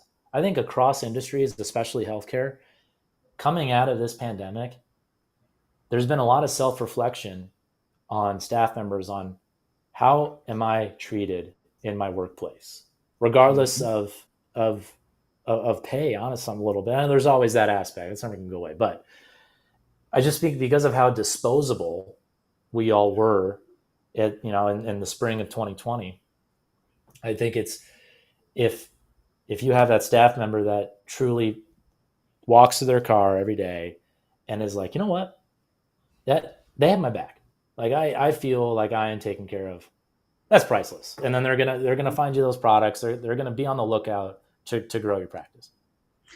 Well, and it's not even the products, which is great. I mean, it's, Yes, in fact, people are asking like, what did he mention? What was this camera? What was that? They're about, I got dentists who geek out on that stuff with you. But it's also about, like you said, hiring and staffing right now is rough. Mm-hmm. It's tough. And I was telling John at the beginning of this, like, I call this the big shakeout. Like those that needed to go went, but those are not ones that we want back. But the ones that we have, we want to keep. Yes. And so that is another value of this, of like having your regular communication and having their back and them having your back, is because they know at the end of this, they love where they work. And money does matter. I mean, there's always a thing, but it's not always about money, right? It's about that back and forth communication with your team. The real conversations happen when I'm not in the room. Like it took me a long time, very, very long time after dental school to realize that. But it's sometimes like the patient does a 180. Like they don't, like, okay, we're gonna fix this metal filling that's cracked. We're gonna go and repair that crack. It's gonna be all good. And then like I'll leave, and then they'll like have no idea. They're nodding, they're like, yeah, great, doctor, awesome. And then they'll like look at my assistant and be like, what do I got to do now? And it's like, and so that's. Do I really need to do that? Like, exactly. Should I do this? Should I get this done? Exactly. Yeah, you can't just do a filling. And so that's where like, and you don't got much time to, and that's where like the cross training, and John, like you said during Colleen's talk, that there's so many new people coming into dentistry, and it is so important to, like we said in the beginning, if you can make that they're in control, it's like, the best chance to avoid a root canal, we gotta get a crown on this tooth. You don't want this breaking on a Saturday night at dinner or something like that. And so that's where it's tough to get to that point. But if you have a staff that's supporting you, properly trained, then they're going to get you there. I'm going to take that to the next level. Sorry, John, I'm jumping in because I'm like, go ahead. Go for it. The real conversations are happening when you're not in the room, not just with the patients, but amongst your team members too. Oh, so yes. They're talking about, people are leaving, people are going for better money. Your team members are having discussion about whether they're staying or going, and their culture and their loyalty to you. And they're being talked to by other peers that they went to school with, that are leaving, that have other jobs. Everyone's hiring. So those are real conversations too, that when you leave the room, that's the conversation that matters, of like, are they sticking with you? Are they loyal to you? Have you treated them well? Right. Were you there for them? Those are the conversations, because they'll say one thing to you. It's when you're not in the room that really makes a difference. And that's culture right there. 100%. Right. And sometimes your best recruiter is your own staff. Exactly. My friends at this office, or they're on the Facebook chat, and they're, which is 100% correct. That's my big tip from you. I've got my notes going. Well, and I think to close on that is literally just this week, I was watching a Simon Sinek video. For any of you guys know Simon Sinek, he wrote, the famous book, Know Your Why and all of that. But he just was recently interviewed a couple of weeks back, and he was being asked about the shakeout, Laura. He was being asked about a lot of the work that he's done. And what he's realized is that it got to the point that you exactly said, Ryan. And that is that when all this happened, it forced people to look back at where they were and where they worked and understand the culture.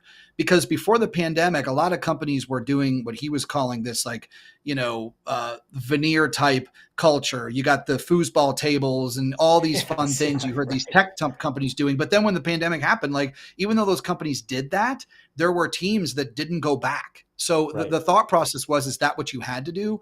What companies really had to do is what you talked about today. And that is that create a culture where your team feels like they are listened to and they're empowered. And then through all the shakeup, they stay. And I think that's been a huge eye-opening eye opener for a lot of companies through all of this, is that they've had to look at themselves and say, yeah, everybody left and now everything's kind of shaking itself out, and people have to look back at themselves and say, what can we do to be better? And so I think I love that. great insight, Ryan. Yeah. Thanks. Yeah. Great insight. Does the team know that you're in the corner right now? Because they got you hidden in the corner over there. You got patients out there hiding from, right? Yeah, no, just lock the door. You're done. Yeah. Yeah, exactly. We got it, Victor. You go do your interview. We got it. Hey, Ryan, real quick. Well, first off, thanks, man. It's been a great partnering with you. And I know, you talked about Total Team, everybody. So a lot of the content, the additional content that we're adding to that subscription, Ryan and his team has put together. So for anybody that signs up for that, we're going to launch 4 modules. Yep.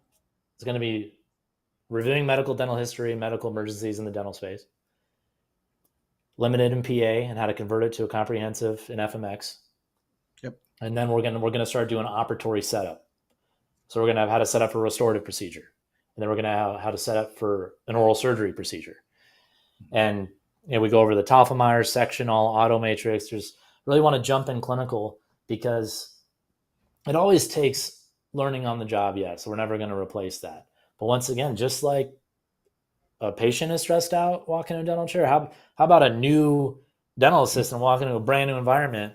And it's like, okay, if we can give them a little confidence to for example, the rongeur forcep, this is what it is. This is when you use it. And it's going to make him or her a little more comfortable when they're chairside. And so we have a ton more, we're in development. We have implants and dentures, and we have a ton of content, but those are the first 4 that we're going to release with Total Teams. So I think it's going to be really helpful. And I'm really proud of my staff coming together, and we filmed it in my office, and it's, Front Office Rocks was the inspiration. And I can't tell you how geeking out we are of being able to partner with you. And I'm so glad, because I am not clinical and I do not want to go in the operatory. So I'm glad you guys are doing that part. Ryan, can you mention real quick before we run, and then I know we've got Mary Hughes coming up on the hygiene side, is we had another request if you could mention the name of that camera. Oh yeah, it's a Spectra Cam, Cam X. It's I think it's the Cam. It's I think the company's Air Techniques. I got it through Shine, my rep, it's a Spectra Cam, and you need to install a Twain driver in the computer just like an X-ray, but you just take a picture of the tooth, and it's I call it the weather map. So I look at I have an iPad in the chair, bring it up to the patient, and then say, here's your weather map. Green is good, red's a storm. And it gives a value. So and I think it's depth, but if it's red, it's not necessarily there is a cavity, but double check it for sure. Because the times that I've restored the tooth when there is a red, I've fallen right in. So it's been a really, really awesome product for our office. And like I said, I didn't find it. My hygienist did. So awesome. Thanks, Ryan. Have a great weekend. Awesome. Yes. Thank you so much. All right. We'll see you in Vegas. Yeah, that's right. See ya. All right. Bye-bye. There's a plug for Vegas, John. You didn't talk about what Vegas is. So everybody's got to stick around now. We're going to, but here's the thing. We've got Mary Hughes on now, and she's got a lot of great stuff to share. So I don't want to take up her time. We'll talk about Vegas a little later and get into that. But thanks for the reminder. Mary, how you doing? I'm doing great. I got to say, Laura, whenever we speak together too, I have 2 pages of lists of notes too, from everything from, just really great information. And it's good to see us all come together again too. It's really refreshing to see us. I know, I miss you. I haven't seen you in a while. So I'm excited to see you in Vegas. There's another plug. Okay, go ahead, Mary. We're hand it over to you. Yeah. So Mary is here in the spirit of how Laura and I set this all off today. Dentist, hygienist, talking about dental assistants, office managers. This is about the whole team. And Mary has done such great work, from a hygienist perspective. And I know, Mary, that's what you want to talk about today.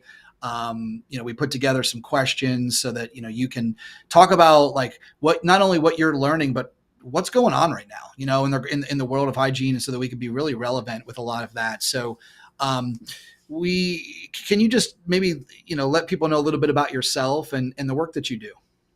Well, great. Thank you so much also too for inviting me today. I think this is really important. I am so excited about Total Teams also because there's always been a place where we needed to go and we needed resources. To your point, Laura, you started Front Office Rocks with this theory in mind, and we keep growing, right, as an industry. And so I think that's important. But I am a clinical dental hygienist and I'm licensed in multiple states. I also work with dental practices all across the United States.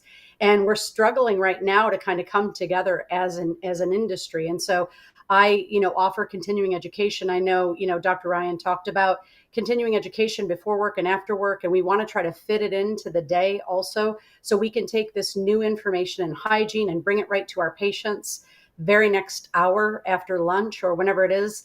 So it's important for us to continue to keep learning and keep trying. And I think we get inspiration from these types of things where we can take the information back to our patients, to our offices, and really come together, I think, again, as a total team, because we were unhinged for a long time and disjointed. So it's exciting to see all of this come to fruition.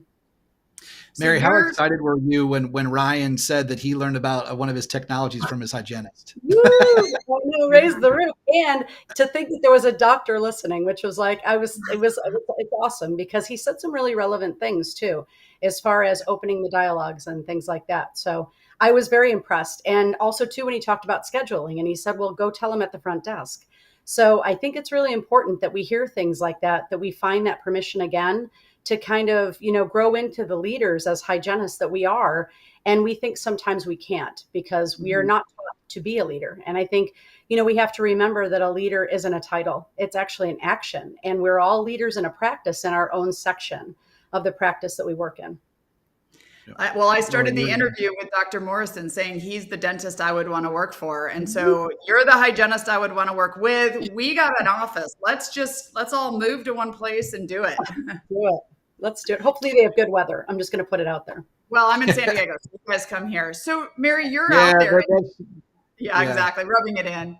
You're in the trenches. What are you seeing in the dental offices right now? What are the major challenges from your view of what's going on in the practices? Right now, I think we are seeing so many more cancellations, last minute cancellations and no-shows, much more than we ever saw before, despite our best efforts. And I mean great efforts from our business team to really confirm and get the yes, I'll be there from the patients and then not showing. And so I think we're struggling sometimes because we know we have a backlog after the pandemic. We had a significant amount of what we called COVID abandoned patients that we had to cancel during that time.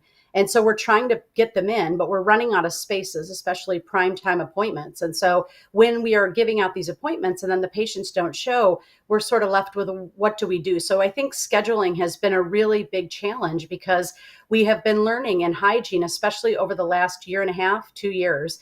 Many of us are working double columns, which we had never done before, but we have to side book against patients who are unconfirmed because we have a patient demand to get in. And if we wait, already we're in August. So patients only have so many months left to use insurances and the doctor to do the proper examinations and get the care that they need and deserve. So that's been sort of a trick for us. And now more than ever, we are working, 2 columns or double columns, which we never had before.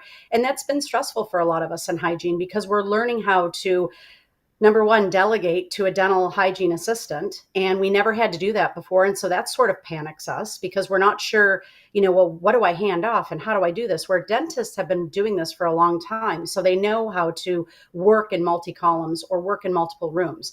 And so we're just learning how to do it. So it's added on to the stress of that. Plus, also with a lot of patients recovering from COVID and things like that, we're starting to see so much more inflammation, so many more patients who waited to come in and now are developing periodontal issues. And they're on the schedule for an hour, let's say, for an adult prophy. But then I get in there and that's not at all what they need. Plus, we have to update a lot of their assessments. And so it's stressful, really, to try to fit this all in. And then we go from, 0 to 90 in an hour, and then the next 2 patients don't show. So it's been a little bit of a trick to try to balance ourselves and figure out how to do that. And when it comes to, like I said, assisting, it's been left up to us really to try to teach dental assistants how to assist a hygienist because it's different than a dentist, right?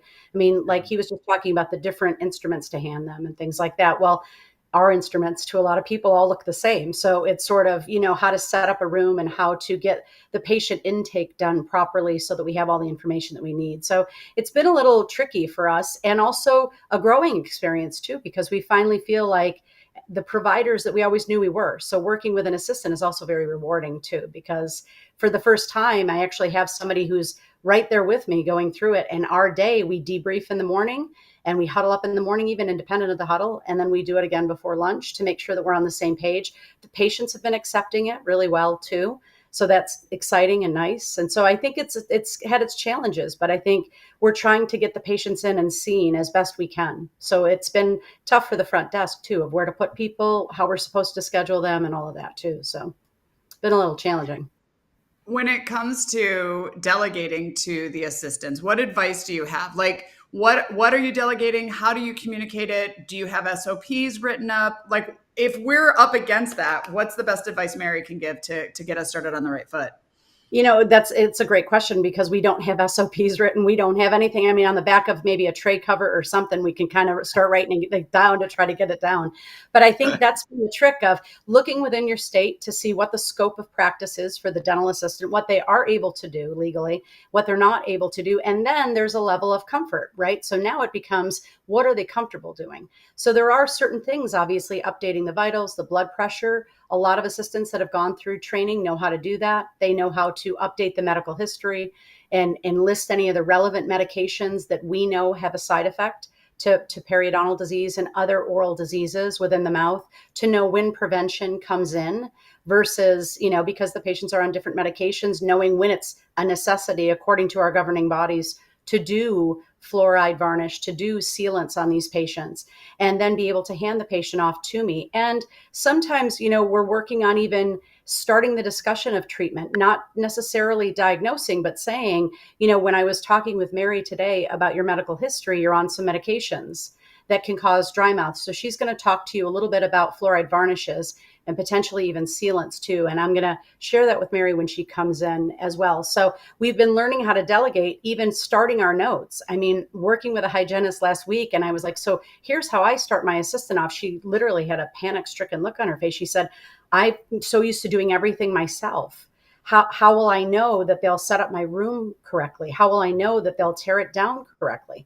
And so that taking your hands off the wheel, especially for a hygienist, has been a real treat. But that's also too where we start to write down, and we've really enhanced our communication of what I need in the patient's record when it's up, so that I can see it when I walk into the room, and then to know what they do next, as far as to go and dismiss my next patient, make their next appointment, escort them up to the front, sit with the doctor during the examination to chart all the different things that the doctor's finding during the exam. So it's been a trick to kind of do that. We do, have frameworks that we start from of what can they do legally, and then from there start to write down, what am I comfortable letting them do? And then for them to open a dialogue with me to say, I'm not sure how to do that, so I would like to learn. I would like to practice. Can we set aside time for that hands-on training? So it's really been exciting to do it and teach someone too what we know. And for our department, our part of the dental office, to be celebrated and so excited too. Mary, when we were speaking with Ryan, he was talking about like what his team says when he's in the room, what they say when he's not in the room. And then Laura, brought up such a good point, which is, what they're saying about you when you're not there. Can you touch on a little bit about what dentists can do to make sure that they're communicating to their hygienist that they, they're thankful for them, they want them there, that they are a part of the team? Could you just, from your insight of what can dentists do to make sure that they are communicating with their hygienist, and that and it'll resonate with the hygienist, so they know that it's authentic and they genuinely know that the dentist appreciates them being there?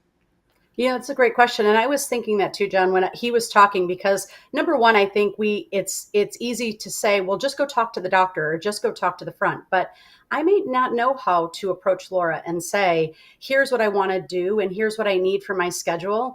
And if I come at it the wrong way, it might not be received well. And so I need to sort of understand what her challenge is, and also to have that time, like he said, he sets aside time to do the meetings and things like that. I think one of the things that dentists can do is to see us as a provider. I think that's the first thing, is to see us the same as the associate dentist, to see us the same as the provider who is also caring for these patients.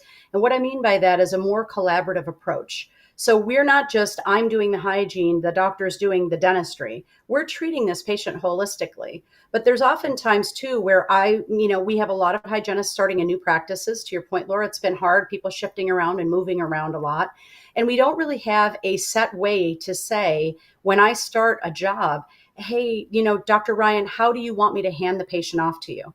We don't ever do that. When we start in hygiene, oftentimes it's like, well, that's the break room. That's where you put your purse. There's sterilization and your first patient's here. So go ahead and get started. And that's the level of training that we get for an office. And so we try to hurry up and fit into the mold so that we get along and, we're becoming part of the team and part of the culture and part of all that. But I think a lot of that could be addressed by just saying to the doctor, how would you like me to hand the patient off? Have the doctor give me a full debriefing on that. Well, Mary, I want you to talk about the suspect teeth first. And then I want you to talk to me about the soft tissue findings, because I want to end on perio in case the patient needs periodontal services. I want to support you the best way I can. I know that I speak for all the hygienists that are out there to say, when the doctor walks in, if I haven't done that, and I say, there's, this tooth needs attention, this tooth needs attention. And I also think there's inflammation, generalized bleeding in the mouth. And the doctor looks in and says, nah, everything looks good. Mm-hmm. It's a disconnect where I feel like I spent a lot of years specializing in this. So I know what it is I'm looking at. And also, too, I'm not trying to do the doctor's job. I'm trying to start the conversation because, to Laura's point, a lot of those conversations happen when the doctor leaves the room. So I would much rather start the conversation with a lot of my patients so that they don't say after the doctor leaves, do I really need this? Because I want to build the doctor up. I want to be able to say, Dr. Morrison is really conservative and he's only going to really address the issues that are needed right now. And certainly if you want to talk about more things, we're open to do that. But we're really about putting your health first and foremost. And I think having those discussions sometimes with new associates, they are brand new. He said when he got out of school, it took him a long time to learn that part of it, of that we could actually talk to the patients too. And sometimes that's actually better. So I think for the doctor to really kind of show the appreciation and respect, it's not always about money. It really is not. He's right. Yeah. It's not for us. Of course, that does play a role in it. I mean, let's not be altruistic here at all, but it plays a role in it. But I also think being valued and somebody demonstrating that by saying, hey, Mary, tell me what your findings are today, or tell me what you're seeing today, or letting me know ahead of time, if you want me to take a PA, what teeth do you want me to take a PA on before I'm already running behind? Before you come in and start your conversation with the patient, I'm late, my next patient's here, and the doctor says, hey, and by the way, can you take an x-ray of this? It would have been so much easier had I known that beforehand. I would have had everything ready. So I think coming in, and having that conversation, I think really when we're onboarding, saying, here's how I would like the handoff. Here's when I want a PA on the tooth, right? For instance, I work with doctors who will say, I want an intraoral photo on every 3 surface filling or bigger. So I already know that going in, or I want a PA on every root canal tooth so that I can check the integrity of it, so that I know to have those things ready. And the other thing too is not waiting until the end of the appointment to come in and do the exam. I don't have any idea where that started, but that with time management, I have no idea. It's sort of like giving away the free toothbrush. I don't know where that got started either, but it's one of those things where I think having the doctor come in when I finish my assessments is really the most ideal time. I'm not rushing the doctor. And I'm not trying to get them out of the room. I can get whatever additional requirements are needed, whether it's using the SpectraCam or being able to make sure that we have the laser in the room, or to have the intraoral photos taken, those kinds of things. I think a lot of it comes down to communications. And that's why I think Total Teams is really where we can specialize. Well, how do I have this conversation? How do I start this conversation? And, we know a lot in hygiene, but sometimes we don't always have the personality to address things because we don't have the words that we need sometimes with our colleagues, not patients. Patients we can educate all day. But I think the doctor understanding that we are a provider in the practice and what we do is essential to the practice and to the patients. You can't have good dentistry without good hygiene and vice versa. So I think it's really working together more collaboratively as a team approach. So I'm going to jump in because you have the same thing I have when it comes to the front office. We have those who are eager and wanting, and they want to come in and do great. And they, the hygienist, the front office. Then we've got those who we've always done it this way. I'm not changing. And so you just spoke to the dentist in that What is your message to the hygienists who are listening to this, or a dentist who has a hygienist who you're talking about a lot of change right now? You're talking about a lot of leadership and a lot of good communication and assisted hygiene, and it's different. So what's your advice and thought for those hygienists who are like, it's out of my comfort zone. What do I do here? It is. That's really important to say too, because we're very much creatures of habit, and this is the way we've always done it. And we've always had 1 hour for every patient. We've always had these types of things, and we've had to be flexible because of the patient demands of the office. And I would say to really sort of start by taking it not in the hallway or not in coming up to your desk and saying, hey, Laura, you booked that patient wrong, in a sort of an accusatory way. I think we might share, if there's a patient who has special requirements as far as patient management, or they need more time, or they need these types of things, how would you best like me to approach that? Would that be during a staff meeting, or how would you like me to best approach it? It comes down, I think, really to respect, right? Respect when it's given. We also need it in each other too. So I think asking you is, how would you like me to approach this? If I were speaking about my schedule and you, I would say, Laura, what's the best time for us to talk about this? It's fine today, but I want to make sure that the patients get the good care, that I'm not leaving stressed out, and those kinds of things. I think opening up the dialogue, and it's okay that we do that. I think you brought up an interesting point too. It's very much an us and them. Sometimes it's easy for me just to go to the dentist and say, here's what's happening, and this what needs to be addressed. And then I just shove it off on the dentist. And the dentist is trying to figure out, well, how do you want me to go yell at her, or do you want me to fire her? Or what are you supposed to do? So I think we have to work at it as a team effort, right? And not just shove it off, but actually step up. And we are leaders inside. Every hygienist that I have ever worked with or know has a leadership with her patient. She knows what the right thing is. She just needs to bring it outside of the operatory a little bit to say, how can I best help lead this practice? Because I want to have a part in this. I don't want to be a silent partner in the back where my day happens to me. I want it to be something that I'm a part of, that we can do together. And I think sometimes office managers also have a lot on their plate. And if I just come up and start barking at you, I think it's important that, find out, what motivates the hygienist also too, or what motivates the front office. I mean, if your thing is Starbucks, I might bring you in a cup of coffee and say, hey, can I come in tomorrow morning? Can we meet early so we can talk about my schedule? Right? Those kinds of things. I think approach it more as like you would a colleague, a family member, a friend, that sort of thing, versus just, it doesn't make things any better if we're just yelling at each other, I don't think. Yeah. Well, I think you bring up a good point. The communication is key, and not during the stress of the day, not during the midst of we're all having chaos, but doing it in advance, or being upfront and taking out of the operatory. That's a great point. Yeah, the other thing that I've been encouraged to see, Mary, and I'm curious on your thoughts on this, is that you talked about the hygienist as a provider, being seen as a provider, which for many of us in dentistry, that's always been a no-brainer. Like I think about, periodontal treatment, and I think about, being educated by my hygienist in so many cases with that. And when we looked at the pandemic, it feels like, you'll know this more, that the awareness of this for patients is a little bit higher. Just in the sense of them realizing the impact of their oral health, how it affects the rest of their body. COVID might have pushed that along a little bit, but I'm encouraged, because when you talk about the hygienist being seen as the provider, that as there's more patients coming in and they're hopefully more aware and taking this a little bit more seriously, that fills in that gap for hygienists to be seen as that provider in that practice, which then makes it good for everybody. So I'm just curious on what a lot of the hygienists you work with are seeing in regards to patient education, and hopefully a little bit more of their awareness about the oral systemic link and all that stuff. Well, you bring up a great point. Actually, they do know more. I now, you don't even have to explain bacteria or viruses to patients. Patients get it. They can even show you a little diagram of what it looks like. I mean, there was some parts of this that actually came to fruition. What they didn't know, and what a lot of us in dentistry didn't know, is there was going to be an impact later on, even once patients recovered, with other inflammation issues of the body, of the mouth, things like that, that we're starting to see more different types of oral lesions that we never saw before with patients who actually recovered from COVID, who now, like in Planus, we learned it was a board question. And now we're starting to see it more and more in the office, in the operatory, where we're like, where's this coming from? The patient never had it, but then we find out that certainly the patient recovered from COVID. And having those conversations, I think, and being, like I said, not seen as just a hygienist, but as a provider, right? The polish the cleaning of the teeth, if you will. The cleaning is almost as an, oh, by the way. That's almost as a courtesy, and not seeing it as a cosmetic appointment, because it certainly has never been, and it will never be that, as a cosmetic appointment.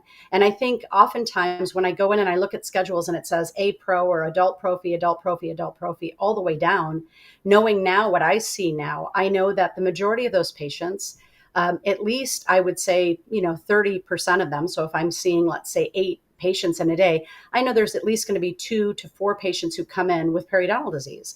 And I also need the latitude to be able to treat that, because that's what we learn when we're in hygiene school, is how to treat that.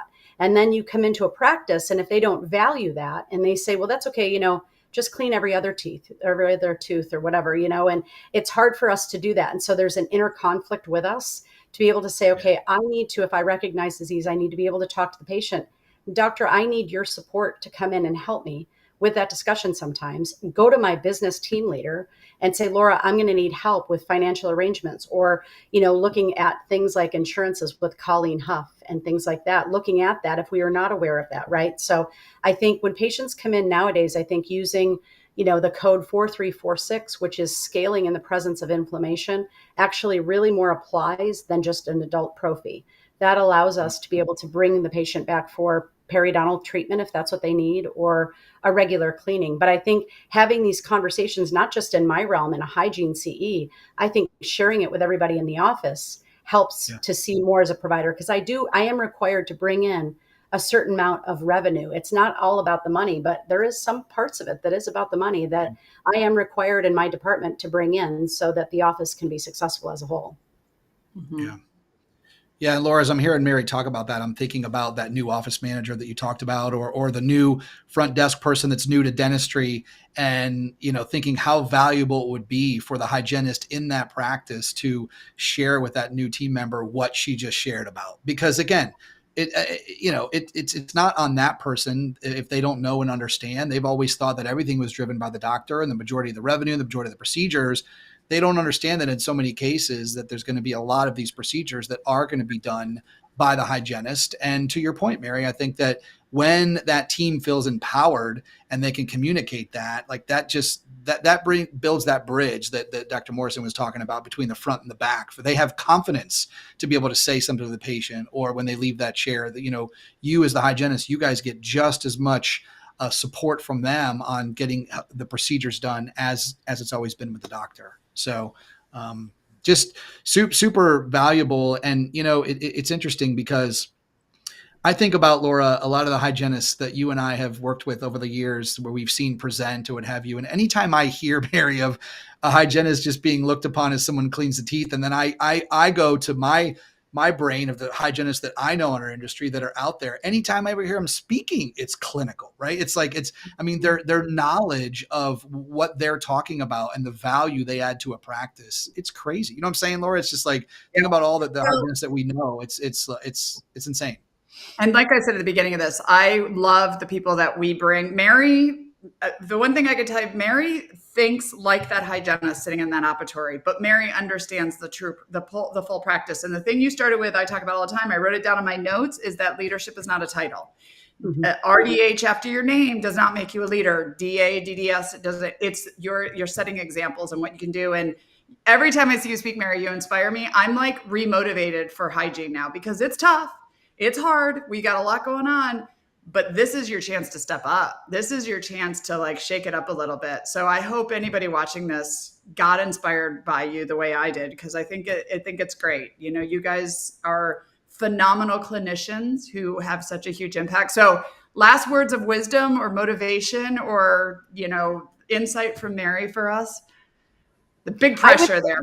I know, a lot of pressure there. I would say first and foremost, you have to have a protocol for your office. John, you said it. Laura, you said, is there an SOP written down someplace? You have to have that.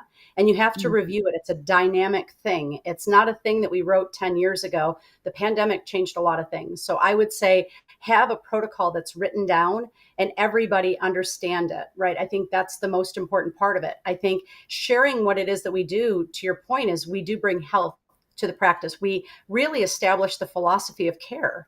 in the practice. If we're just doing routine cleanings and we're not addressing oral disease, that's where we see the patients more often.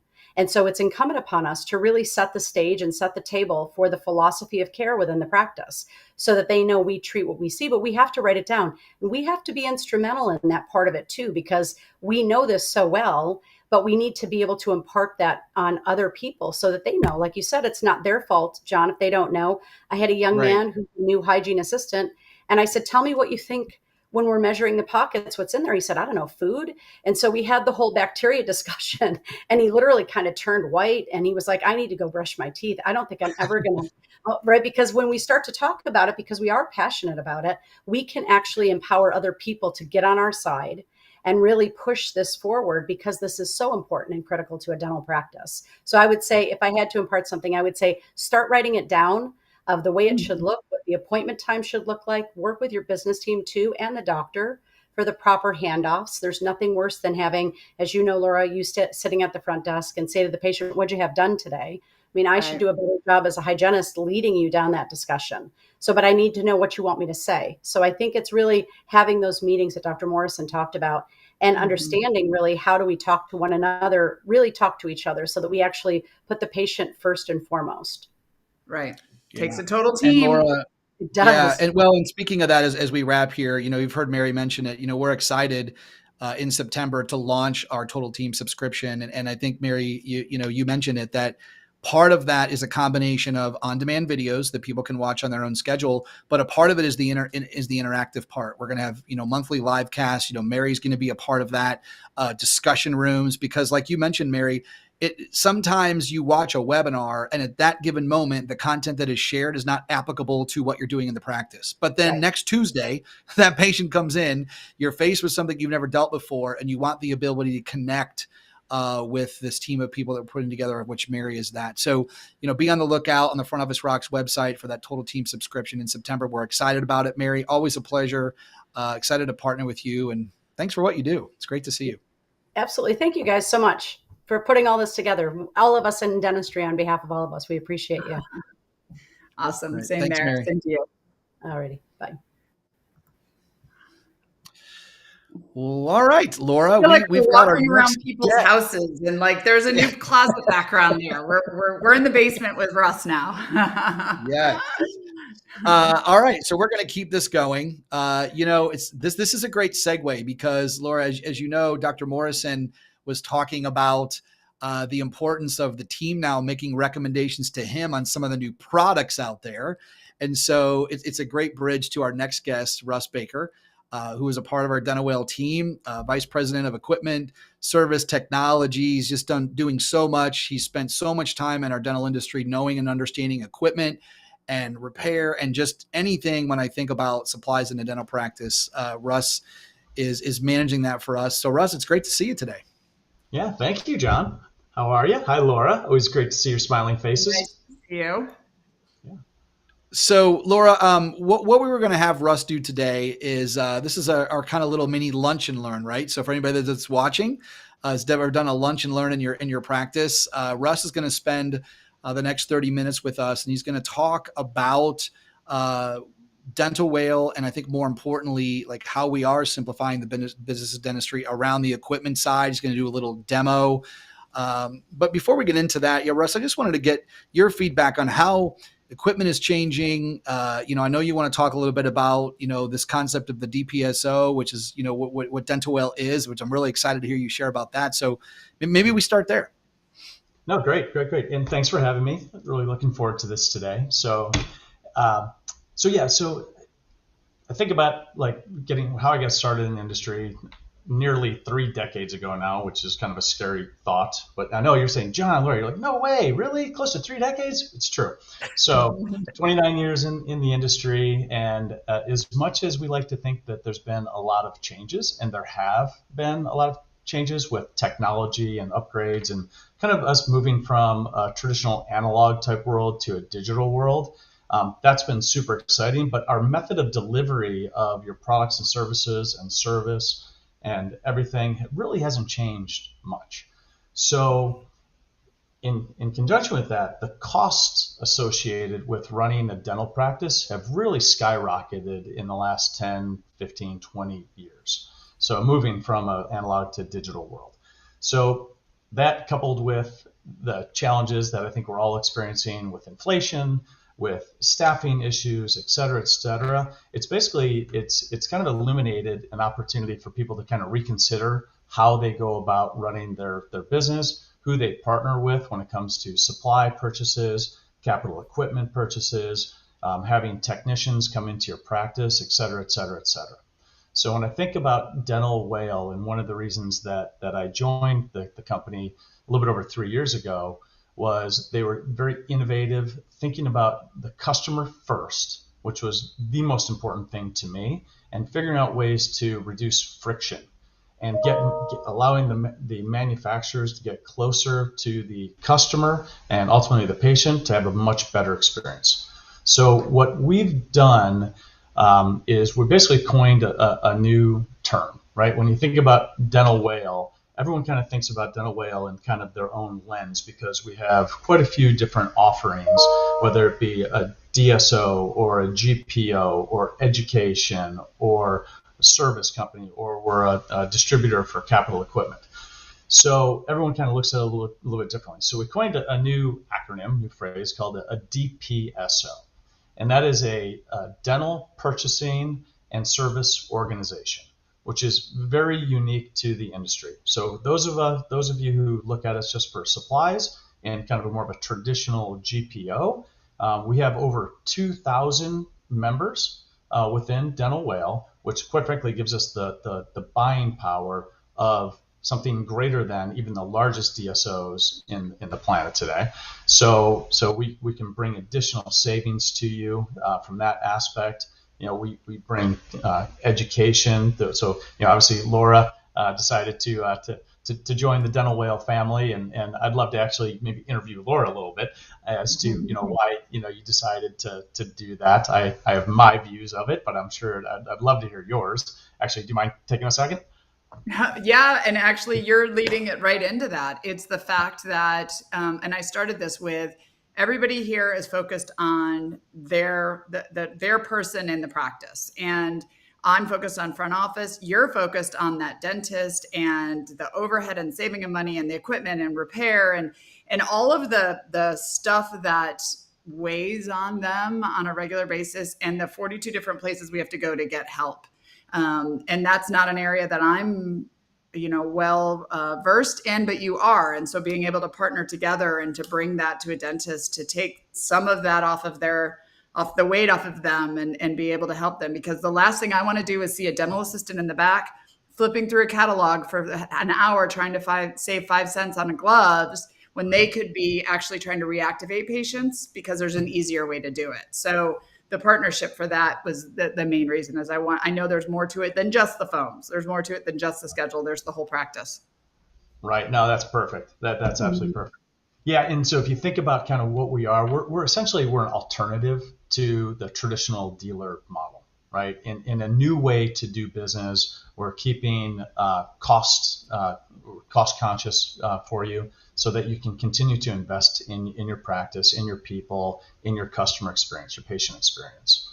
So if you like, I can kind of share a little bit more about that, John, or we can go a lot of different directions here. There's a lot to talk about, quite frankly. Yeah, I think first and foremost, with you talked about this evolution of where we're going, and that's where we want to focus. Not so much on where we've been. We all know where we've been. It's more importantly of where we're going. And so I guess my first question would be, is that when you think about what's been put together, the time and effort that you and your team have put together around this equipment side and all this technology, what are you most excited about? That's my first question. And then I would love for you to, show the demo so everybody can actually see what this means in action. So I think those are the two biggest things. Great. That's perfect. So I think the thing I'm most excited about is us launching My Dental Whale.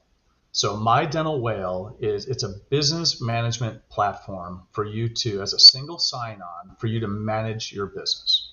So everything from procuring your supplies to scheduling your service, to researching equipment, to gaining access to insights and education, whether it be on demand or just some of our KOLs who are on our site there, and also bringing all different types of solutions to you with a single sign-on.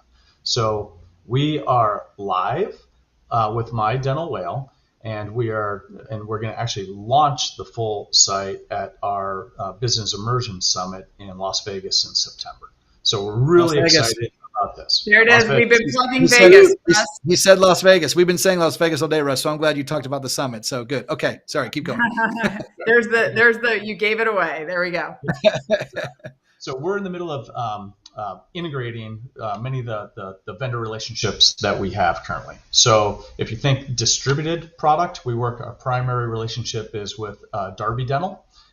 They do an amazing job. They've created special pricing specifically for our members. And in addition, we've created our own unique formulary with that for products as well. So when you think about a formulary, that might be a relatively foreign concept to a private practitioner, but in the DSO space, it's very common. And what many DSOs are looking to do is create some level of compliance to formulary items where they can get the best savings. So we have a built-in formulary within the My Dental Whale site for you, where we go through a series of procedures in order to get things onto the formulary, and we're constantly evaluating products with our clinical team to make sure that you have the best products at the most economical prices, et cetera, et cetera. So formulas are important, and we have over 2,500 products that are within our formulary where you can maximize your savings and feel confident that if you take advantage of these formulary items, that you're going to have a good experience, that it'll your patients will enjoy it, you'll enjoy it, it'll work well in your hands, et cetera, and you'll get the best savings. If you choose to order outside of formulary, you still have incredible savings. It's just that it's really kind of up to you, but feel confident that these items have been clinically tested, vetted, et cetera, so that you can feel good about them in your practice. So, if you like, I could show you the site and kind of show you how it works. Yeah. And then know that it's going to really evolve over time. So, meaning that as we're adding vendors onto our platform, we not only work with Darby, but we work with direct manufacturers as well. So the companies of like Strawman, Nobel, Ormco, Zest, the list goes on and on and on. We have hundreds of relationships. So you can think of this from a procurement standpoint that you sign on one time, you link your account to these various companies, and you can place your orders on our site. We will smart route the order directly to who's doing the fulfillment, and then you're going to get maximum savings. So here is the site itself, and if we want to navigate here, I want to make sure that you can actually see as I'm changing this here. Can you? Yep. So you can search products if you're looking for a specific glove, say a dash glove. You can. Oh, of course I did. Oh, because I put an H. You can add things to your cart, check out, and so on and so forth. We have categories here of the most common things that you're going to be looking for.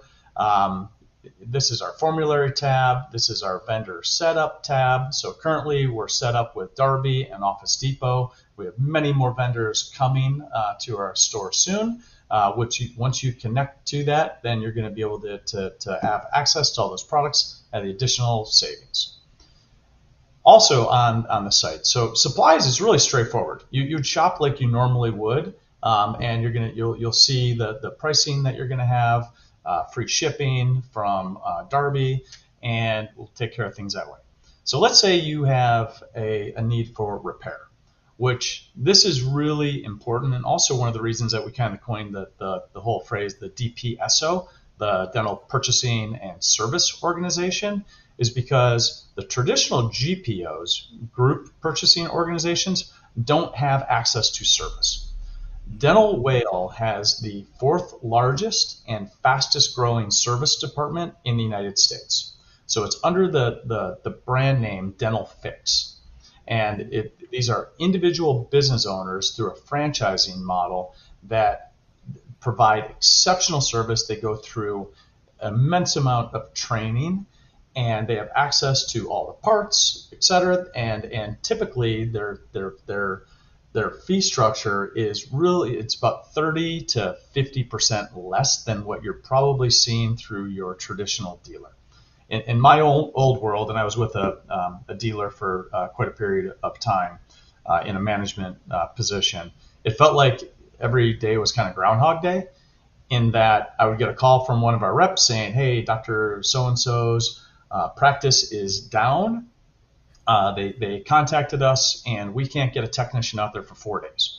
So it was kind of like whack-a-mole to try and take resources to try and make sure that you can get somebody out there. And many times you kind of let down the customer, and it was unfortunate. So I wanted to underscore with everyone here today is that we have an exceptional service department. We have over 200 vans now on the road, most likely in your market, and these are individual business owners who in many cases are willing to work weekends, they're willing to work evenings, because they own and operate a small business much like you do, and they are willing to do what it takes to take care of you, oftentimes at a significantly discounted rate. And we also know is if your practice goes down, it's really the most vulnerable time you're within the business, because you cannot replace that production. So we want to get you out there, keep you running. We have preventative maintenance programs. We have an ultimate service plan, and we have quite a few things that I think would be of interest to you. So think of us for service. So on our platform, you can schedule your service right from here. So either you need a technician in your practice, or you need to send in, say, a handpiece that's broken, et cetera. You can do all this right here. So, all right, it's a simple process. You jump on to mydentalwhale.com. You let us know what type of equipment you have. Let's say you have a problem with your autoclave and you have problem XYZ going on with it. Type a little description, hit next. You can enter a cell phone here, and right from your cell phone, you can actually take images or a short video that'll be sent directly to our dispatcher so that we can send that to our technician in advance of the call, so that they can either contact you, maybe do some troubleshooting for you, or they can make sure that they have the proper parts because oftentimes they're going to actually notice by looking at it what's actually happening, so we can get the first time fix elevated and get you up and running as quickly as possible. So from there, we dispatch the technician, you're good to go. So also within the site, and John and Laura, this is kind of your world. We have learning. So you have, and I believe you have other speakers today. They're going to talk a little bit more about this, so I'm not going to steal their thunder. But this will be your place to go for continuing education, for access to insights, whatnot, to help you be that more effective in your practice. From here, we also own a marketing firm. We own a scheduling company, so we will answer phones on behalf of your practice, schedule patients with a very high close rate, if you will, to get patients into the chair. And then we also have the ability to monitor your phone calls and give you some additional insights as well. So, my world is mostly supplies, equipment, and repair. And we have other leaders on the Dental Whale team that specialize in the other areas. But this is what I mean by the overall business management platform that ultimately is here to help you run your business in a more efficient and effective manner. And sorry, as you can see, no, that's awesome, Russ. No, that's a great overview. And as you can see, everybody, not only is Russ doing all of that, but he also owns Russ Dental. It's a dental practice. No, just kidding. In Charlotte, North Carolina. So a couple things that, we talked to Dr. Morrison earlier today. This is why I know, Russ, we are all very excited. And, Laura saw this vision. You and your team have been a big part of this, is that this is where dentistry is going. To hear Dr. Morrison say that his team is now researching and wants to go to like one place where they can find out, they can provide that information to the practice owner.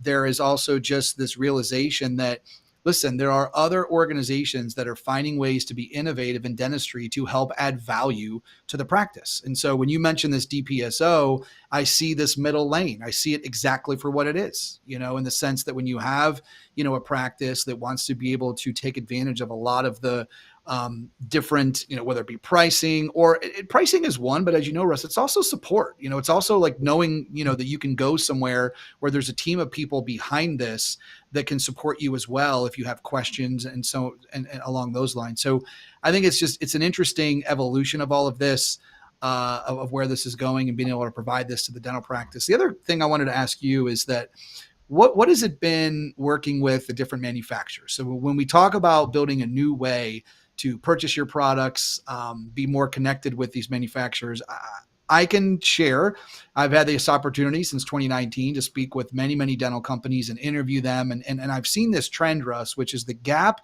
between the dental practice and the companies that make the products and services is closing. And I love that gap, because when I think about a busy dental practice and them, like Dr. Morrison mentioned, they don't always have the time to be able to do all this research. Well, those companies need to be involved in those conversations.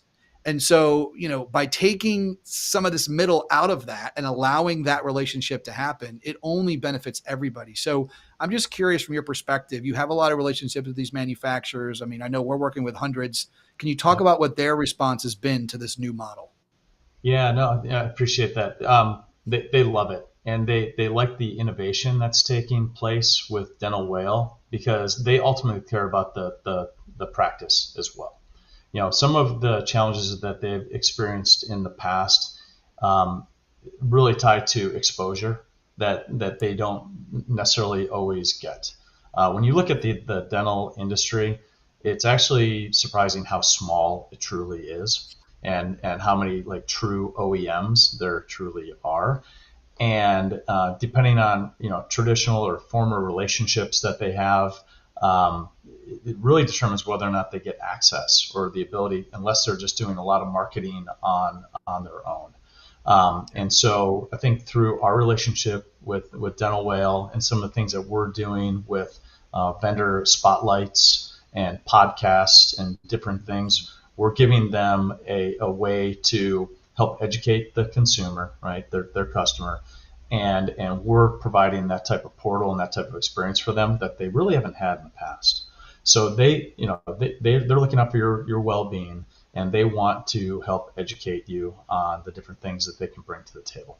So it's been very good. Quite frankly, we don't have a lot of the fixed overhead expenses that the traditional dealers do. You think about the traditional dealers. You have a rep, and that rep reports to a local manager. That local manager reports to a district manager. That district manager reports to a vice president of sales. That person, it goes on and on and on and on. And there's a lot of costs associated within that model.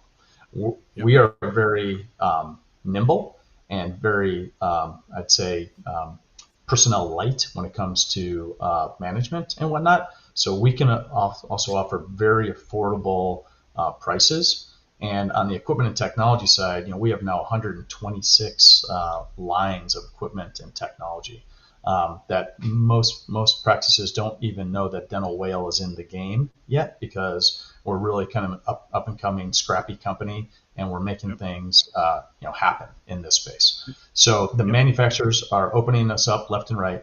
They love what we're doing, and they ultimately want to help educate you as a clinician on their products.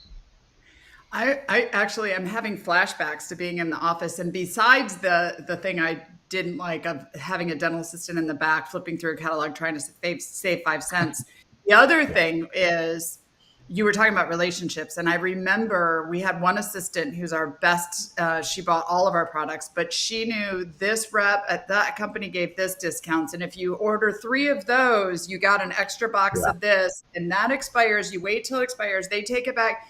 The problem with that is, in the day and age we're in now, there's no transparency. You're reliant on that person, so now you have to this is full, everything's there for you. You can see it all, you can manage it, you can lead it, and it's not dependent on that person. So talk about that a little bit from an owner perspective. No, that's thank you for saying that. It's so true, Laura, because our relationships are with the leadership teams of all these companies. And when we negotiate pricing, we're negotiating on behalf of over 2,000 practices. Right. So, it kind of takes away the, hey, I know a guy, I know a gal, and they're going to get me a 3+1 kind of forever or whatever that may be. Whereas when you have over 2,000 practices in your ecosystem, the opportunity for us to negotiate on your behalf goes like through the roof. And so you have all this you have special pricing. You have we can bring best in class products, et cetera, et cetera, et cetera. And so they all want access to our group. So and they're willing to negotiate at a much higher rate than what you would be able to as a sole practitioner with somebody doing something in an office that maybe like a very small portion of what they should be doing within the practice. To your point earlier, if they can spend their time connecting with patients, spending more time with patients, reappointing patients, all that stuff. That's really where they're going to get the best ultimate benefit. Right. Whereas leave that to us. We've got it. You can feel confident that we've got it. We've got your back, and that we're going to be able to take care of it at a very high level. And it's one place to see it all. And so as an owner, you don't have time to be like going into this catalog, talking to that rep. One of the videos I actually laugh. One of the videos I have at Front Office Rocks is how to keep the reps out of the back. Like, because when you're grabbing my doctor, you're messing up my schedule. So you don't come try to sell us things. Don't but when there's a time to sit down and order, when there's a time to sit down and look at overhead, it matters, but there's a time and a place to do it, and having it all in one spot is just huge. Agreed. 100%. Yeah, Russ, you mentioned something. Oh, go ahead. Go ahead. I was going to say the good news and I'm not sure who's all listening to this or watching, but if you are a Front Office Rocks current client, My Dental Whale is included in your subscription. So that's a big deal. And if you decide to, or if you're not a Front Office Rocks client yet, when you sign up for Front Office Rocks, this is now free to you. All this leverage buying, everything within Dental Whale, this is now, you're automatically a part of this. And so you'll be a part of our dpso, right?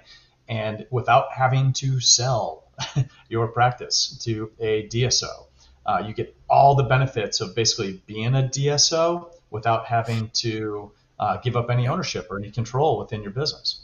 So, sorry, a little sidebar there, but I'm so glad you mentioned that. Yeah. Well, that was the first thing, Laura. When you went off, I was like thinking to myself, well, now this all kind of comes together. So everybody that's watching, you can see kind of how Laura saw this vision of what this all meant, and being able to add value to the Front Office Rocks community and to all those subscribers. And it's only going to get better. And Russ, you mentioned something about awareness, and I wanted to share a story. There is a company called Milestone Scientific that makes this thing called the wand, right? And it is a innovative way to deliver anesthesia. And interestingly enough, for whatever it's worth, with some of these newer technologies, it can be challenging if these companies, like you mentioned, Russ, don't always have the reach. They don't always have the relationships to get their product out there, and so on and so forth. But I've known about the wand probably since the early 2000s. Dr. Mark Friedman in Los Angeles, he was a big advocate of it in the beginning, so I've always known about it.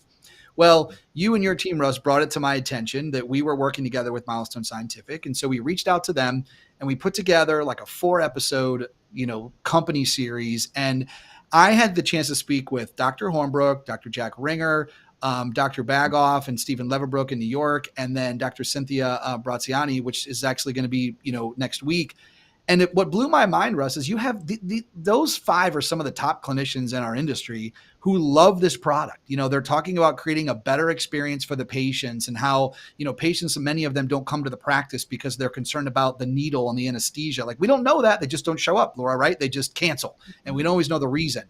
But what was amazing about all of that was that I'm having all these doctors on and they're talking about how they love it in their practice. And all I kept thinking on every episode is that why don't more dental practices know about this product? Like, it was driving me crazy because, these are proven dentists that have built great practice for themselves and they've created this environment for their patients. And so you nailed it on the head, Russ. I think so much of this and how you guys have built this model, to create that awareness it's the future. It really is. And I think that's what's really exciting about a lot of this. And also you mentioned the membership piece. I know Front Office Rock subscribers, get this membership, but if you're watching, can you also talk about the membership concept in general? Because that's really kind of how we're building all of this, to be able to have access to a lot of these things as a member.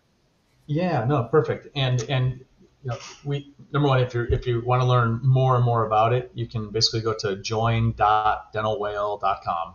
And we will have a representative reach out to you to spend some time to show you the entire platform, all the benefits of joining. But essentially, it really comes down to leverage buying power for your everyday supplies. You have access to many of the solution providers. One thing that I did not mention, which is actually huge, is our lab network. So when you think about really the two most significant variable expenses, which you can almost argue are almost a fixed expense, it's supplies and labs. And so through our relationships with our lab partners, with NDX Labs, as well as Studio 360, we have reduced rates for you there, as well as part of being a member. So the typical dental practice overspends by north of $20,000 a year that they just don't have to. And that's literally burning money. It's silly. And there's so many other things that are important to you, and the costs associated, I mentioned earlier, from owning and operating a business are really going up, plus with inflationary pressures, et cetera, that it really kind of is forcing people to kind of look at things a little bit different. And so through Dental Whale membership, we can absolutely reduce your spend in that area. Not to mention, education is critically important to us as well. We know it is for you. Otherwise, you wouldn't be on this today with Laura and John and the team. So access to our KOLs and access to content is also something we're really excited about bringing to you. Plus all the solution providers. So whether it be our relationship with Dental Intelligence or other different solution providers, that's also something that we can bring to you. So it's all tied into a single sign-on platform, business management platform we call My Dental Whale. Awesome, Laura. And it looks like I froze. Well, hopefully I'm gonna tell my joke here. Good. I'm gonna tell my joke here. Middle of we're coming to the end here, but I'm gonna drop my joke now. So when I became a partner with Dental Whale, we're very whale focused. We've kind of gotten rid of some of it around here, but there was a lot of ocean references in Dental Whale, and I made them swear that if we came on, Front Office Rocks would never change our name to Front Office Whales. So if anybody is just hearing about Front Office Rocks and Dental Whale partnership, don't worry, we will not be called Front Office Whales. We will stay Front Office Rocks. Mic drop. There we go. That was the middle of the broadcast announcement there. There you go. Yeah. Russ, can you hear us? You good? You still there? I think he cut him off. It's on to Missy. We're moving on. I guess. Yeah. Audio's out. Thank you, Russ. Yes. Thanks so much for coming on and sharing all that great and linking together Laura's vision and with what's next. So awesome stuff. Appreciate it, Russ. All right. Do we drop the Vegas thing, or do we make them wait till the end of Missy? Do we really let everybody know what this is, or we wait? Maybe one more session. Yeah, all right. One more session. Yeah. All right. Hi, Missy. Hi, Missy. Hi. So, Laura, this is I'm only going to say one thing, and then I think this is so much that Missy's going to share, and love to have you share your story. What I have learned about this in the 7 months that I've been here is that you have a practice. They subscribe to Front Office Rocks. They watch the videos. I know that was the vision, Laura, and they learn a lot, and that's all good stuff. But as you know, there's a other part of that, which is implementation. So you learn that. and then life happens. Like it just doesn't always line up the way that we want to. You know, you pull a nugget from a lot of the different great videos that you created or what have you. And so there becomes this element of, is there a people element of Front Office Rocks? And I know that's what, you know, Missy has been doing, you know, from a coaching perspective, to be there for a lot of these practice when they want additional, you know, support and so on and so forth. And it's just been great to know that that exists. And I know you're going to talk a little bit about culture today. And I think more importantly, some of the things that you've learned as you've talked to a lot of the Front Office Rocks customers and that. But Laura, you also have been with Missy for a while. So yeah, I was going to say, can I do my Missy intro? This is like old absolutely. school Front Office Rocks here.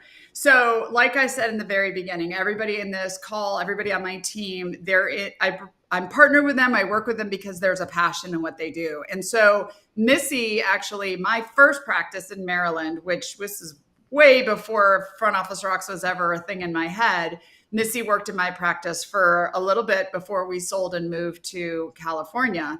And Missy and I just knew there was something with Missy. And so we stayed in touch, and I moved to California, and she went on and did other things, and I went on and did other things. And we came back together when I had this idea for Front Office Rocks and said, I want to build something. And she said, I want to be involved. So she was one of the first people ever to watch any videos I made. She wrote quizzes. She wrote the summaries to them. She lived and breathed Front Office Rocks. She knows it better than anybody, I believe, the ins and outs of everything.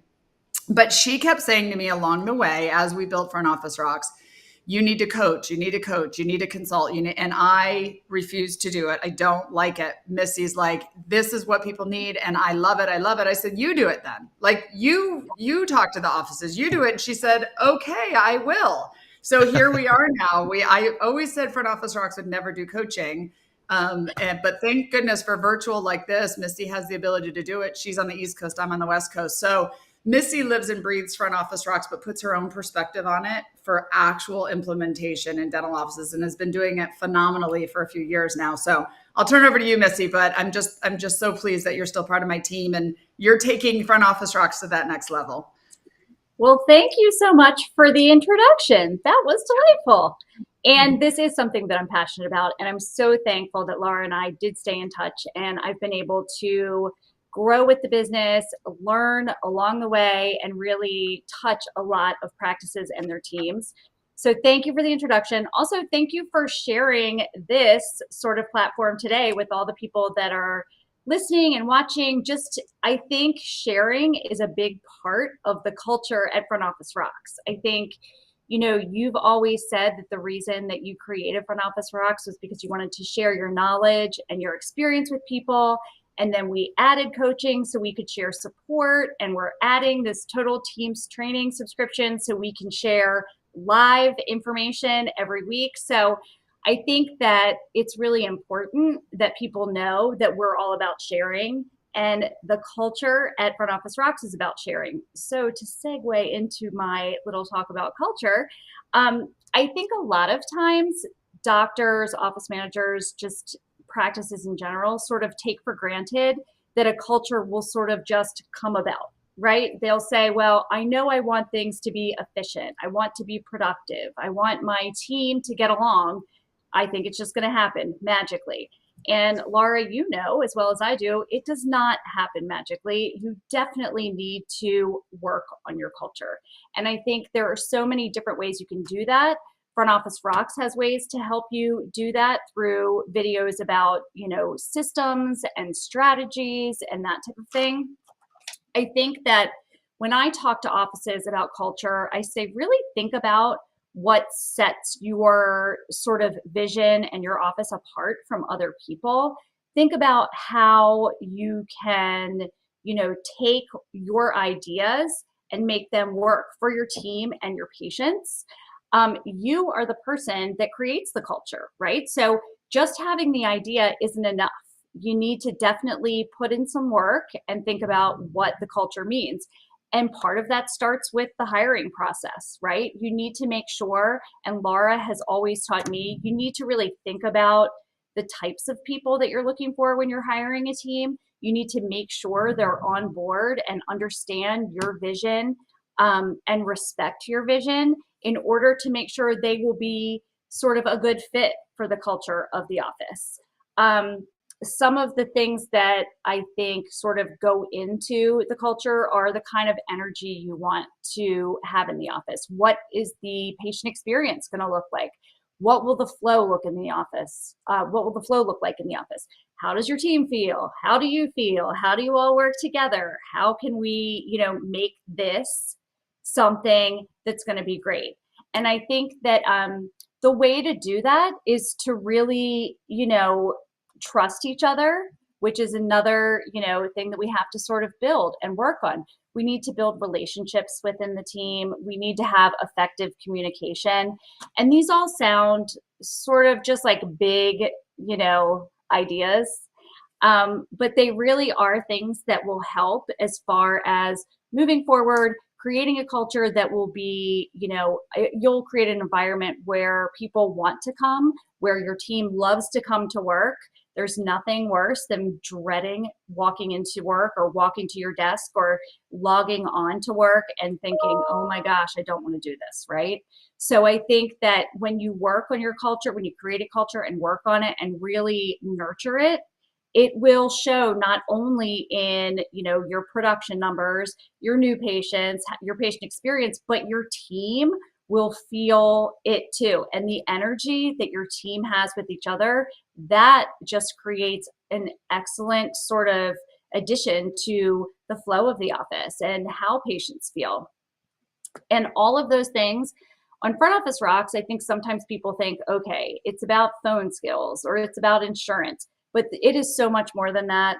And I am thankful to you, Laura, for really understanding the need for some of these things in the industry. And I think our training also gives doctors and teams the tools to know how to create better relationships, to learn about how to communicate better, how to be a leader in your role, how to, if you're the doctor or the office manager, how to work well with your team, how to keep your team together and on the same page.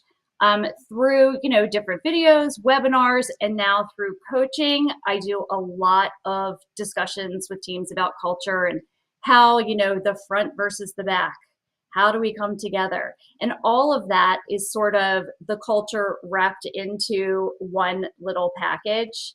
And I think that, now is the time, actually any time is a good time to really look at your practice and say, okay, I wanted my practice to look like ABC. Does it? Because it's never too late, right? To figure out where we can improve, what's working, what's not working. Are we really giving our patients everything that we want and everything that they deserve? And I think that, we get very busy. We all know that. And I think it's one of the things, the culture, the experience, and really just the feeling within the team are some of the things that sort of fall by the wayside as we do our day-to-day. We go through the motions and we're doing the phones and we're doing checkout and insurance and all of the sort of tedious things. And we kind of forget about the big why of all of this, right? So we're here to provide the best care possible and take care of our patients. And if we sort of lose that mindset or sort of lose that train of thought, it really ends up breaking down and slowly trickles down to everybody, including the patients. So I think that, as far as teams, I think we have to remind teams that everyone needs to look for different ways to improve within their role. We don't just need to look at our list of responsibilities and stick to that and say, this is it. I'm going to clock in. I'm going to do my 5 things. I'm going to clock out. It is not like that at the dental practice. I think you have to be a person who is really in it for the people and helping people. Otherwise, it's just not going to work. I think we have to foster an environment where the team understands we are all in this together. Everything every single person does is important. The clinical team is important, the front office team is important, and each thing that we're doing, whether it's handling a patient question or sterilizing instruments, all of those things are important to the patient experience and important to the overall culture of the office. And I think a big one that I'm actually dealing with a lot now with coaching clients is being able to jump in and help. I think somebody today maybe talked a little bit about cross-training, or you're going to later. I think it's so important that, I know that, the clinical team does their thing, the front office team does their thing, but there's always going to be times where there's overlap. And I just want, practices to really look and understand and know that cross training is something that's really important, especially right now with teams changing and, the hiring environment's a little tricky. And when you cross train, it also allows everybody to jump in when we need help, right? And it allows everyone to not say, well, I don't know how to do that, or that's not my job. So I think, teaching your team, again, how to improve in their roles, how to be leaders in their roles, how to really be part of a team and not let people down. And then jumping in to help when it's needed. Those are all things that we really need to work on with teams and help them understand that this is what we need in offices. This is how we build relationships with patients, right? By building relationships with each other. This is how we effectively communicate, when we can talk to each other and help each other. And all of those things are important when you're building a culture. You want a culture of trust because you need to know that your teammate has your back. You need to know that the doctor has your back. In order to really provide a great experience, you need to have a culture that's solid, and you need a team that understands that culture. And not take it for granted. I think, just like we say, with Front Office Rocks, continual training is so important. So is looking at your team and saying, okay, who is doing great? Who might need more support? Who might need some one-on-one coaching? Who might need just sort of a reminder of this is how we do things? I think, we need to continually look at where we are sort of culture-wise, environment-wise with the practice, and make sure we're always sort of, elevating ourselves and improving where we can. I'm going to jump in real quick there. You said something that nobody's ever said in dentistry that I've seen speak. I don't even know if you know what you said, but I want you to go back and touch on this because you and I both got excited about this concept. Maybe a year ago, I was talking to a dentist, and the idea of somebody on your team might need one-on-one coaching. So much in dental offices, it's focused on the dentist getting coaching. Great. That's needed. We know that, all that. Now there's ADOM and dental office management coach, but you might have a key player on your team that needs some help. So talk about that, because I know you've worked not just with the dentist and the whole teams, but like, I got a good employee, but they're not exactly up to par. Talk about that a little bit. Okay. Yes. Great. So with Front Office Rocks coaching, it's given us sort of the ability to share this opportunity of one-on-one time with me or another coach, whoever it may be, to, take that employee, whether they're new to dental or maybe they're not new to dental and they just maybe need to sort of be brought up to speed a little bit, right? Because a lot of times we say we love experienced team members, but experience sometimes equals baggage. So sometimes, right now I'm coaching a couple people who have been in the industry, lifers like me, like you. They've been around for a while, but they need to kind of be brought up to speed with how we do things now.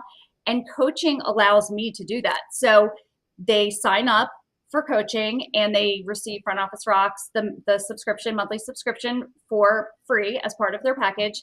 And basically what happens is I work with the doctor and the office manager on an agenda. And I say, what does Laura need? Does she need phone skills? Does she have trouble discussing finances? What exactly does that person need? And we can really hone in on all the challenges that person's having. And then every week I will assign them videos, webinars, whatever resources we have on Front Office Rocks for them to complete to prepare for a call with me. And the great thing about this is it gives, the team a chance to look at our information on the website and then ask me questions. They can also say, well, specific to my scenario, if this person calls and says this, how could you help me answer that? So it really is not just a question and answer. It's me saying, you tell me what you're challenged with, and I'm going to help you. I'm going to help you with exactly what you need. And I found that a lot of times what happens is people that feel like they're struggling or the team feels like they're struggling, it's because they're not comfortable, right? They're not comfortable with what they're saying or how they're saying it. And in order to be confident, we have to make people comfortable first. So in coaching, I do a lot of role playing. I know Laura learned role playing from Laura. That's a favorite technique. People hate it, but it's the best way to learn things, right? And so I've done a lot of that. And I think that coaching is a great opportunity. Like I said, if you have someone new, someone seasoned, I've worked with teams. You can also combine it. I will work with your team together and then work with one person alone. So it's a really great opportunity for me to get to know your team member and really get to sort of the source of where their challenges are and help them improve in ways that are going to be best for them. Right, right. And Dr. Morrison was talking about that earlier. And that's, again, while I introduced him, I don't know if you saw it or not, but I said, he's the dentist we all would want to work for. That's the team we would all want to work for, right? Then we worked with Mary, and Mary is the hygienist that I would want to work with. But we're going through a lot of changes. And he had mentioned, if you've got team members that want to work, they want to do good for the dentist. They want to support you. But how do we get them to that level? And by giving them the ability to learn, to watch videos, to do coaching with you, to go to training, it's your way. It's not always monetary. It's your way as the dentist to invest back into the employee. And when they see you're investing in them and you're helping them through their challenges as a dentist, there's going to be loyalty there for you. So tell me one of your favorite stories of a coaching, what you've been doing. Give me a successful story of something that's happened in one of your coaching. Because as everybody knows, I just said, I don't do it. I train, I come to these seminars. So tell me a win there, Missy, that you've got, because I'm sure there's plenty in your head, but let's hear one of them. There's so many. And I will say up front, I get very attached. I'm sure this won't surprise you, Laura. I get very attached to everyone. So, usually, typically, teams or a person on the team will stay with me for 3 to 6 months. I've had coaching clients for a year. And so it's just been such a great experience. But recently, I am working with a team. They have a couple different offices, and I'm working with, they sort of switch their focus from the front desk to the office managers. They asked me to coach the office managers. And because they have a couple locations, it's hard to get everybody together. So it turned out on one of the last calls, it was just myself and one other office manager. And we just really started talking about systems and different strategies, things like that. And then it turned into him talking about sort of what he personally was challenged with and how I could help him. And we got really into customer service and the patient experience and how that's really what's most important. And when we finished, he sent me this email that was like, I enjoy our time so much together. And I feel like you're so relatable. And it's really helping me sort of go back to remembering why I'm doing this, right? Mm-hmm. Why I even decided to join this industry and become an office manager. And that to me was so great because it was heartfelt and it's really what I want to do. I want people to love their jobs. And I know that you can't really do your job well and love it if you don't have the skills to do that. And that's what we're here for, to again, back to sharing. I do the welcome tours for Front Office Rocks. And I always say to people, if you can't find it on the website, call us and ask us. We will share everything we have with you. We want people to be better. We want people to know how to improve. We want to give people the tools. So it's been a great experience. And yes, I do get very attached. And there are people that still reach out and say hi, which I love. That's awesome. That's awesome. All right. So where do you see, we know it's coming to the end of the year and everyone's going to forget they have insurance till the end of the year. We know we're short staffed. I'm going to talk about hiring in a little bit. We know all the challenges. What advice or where do you see the next 4 or 6 months for teams, doctors to focus on? What Missy's in the trenches with them. So what advice do you have for anyone watching this going forward? So right now, I think the biggest challenge people are having is either keeping their team full, meaning, fully staffed, or, hiring someone they turn out to not be a good fit. So my advice when it comes to the hiring climate right now is still really think about hiring for personality. It's not all about experience, right? We're seeing a lot of people try to hire for experience, and those experienced people are asking for a lot of money right now.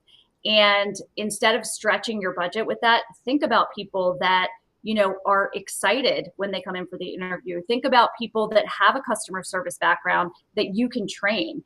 I think that that's one thing you can do when you're looking for team members. Also outsourcing, which we talk a lot about on Front Office Rocks, and we're happy to help you with that. Outsourcing allows you to sort of, if you have a scaled down team, still get everything accomplished, still provide excellent patient care, but give you some wiggle room. So if you do have sort of a missing spot you're looking for, you're not jumping to fill the position.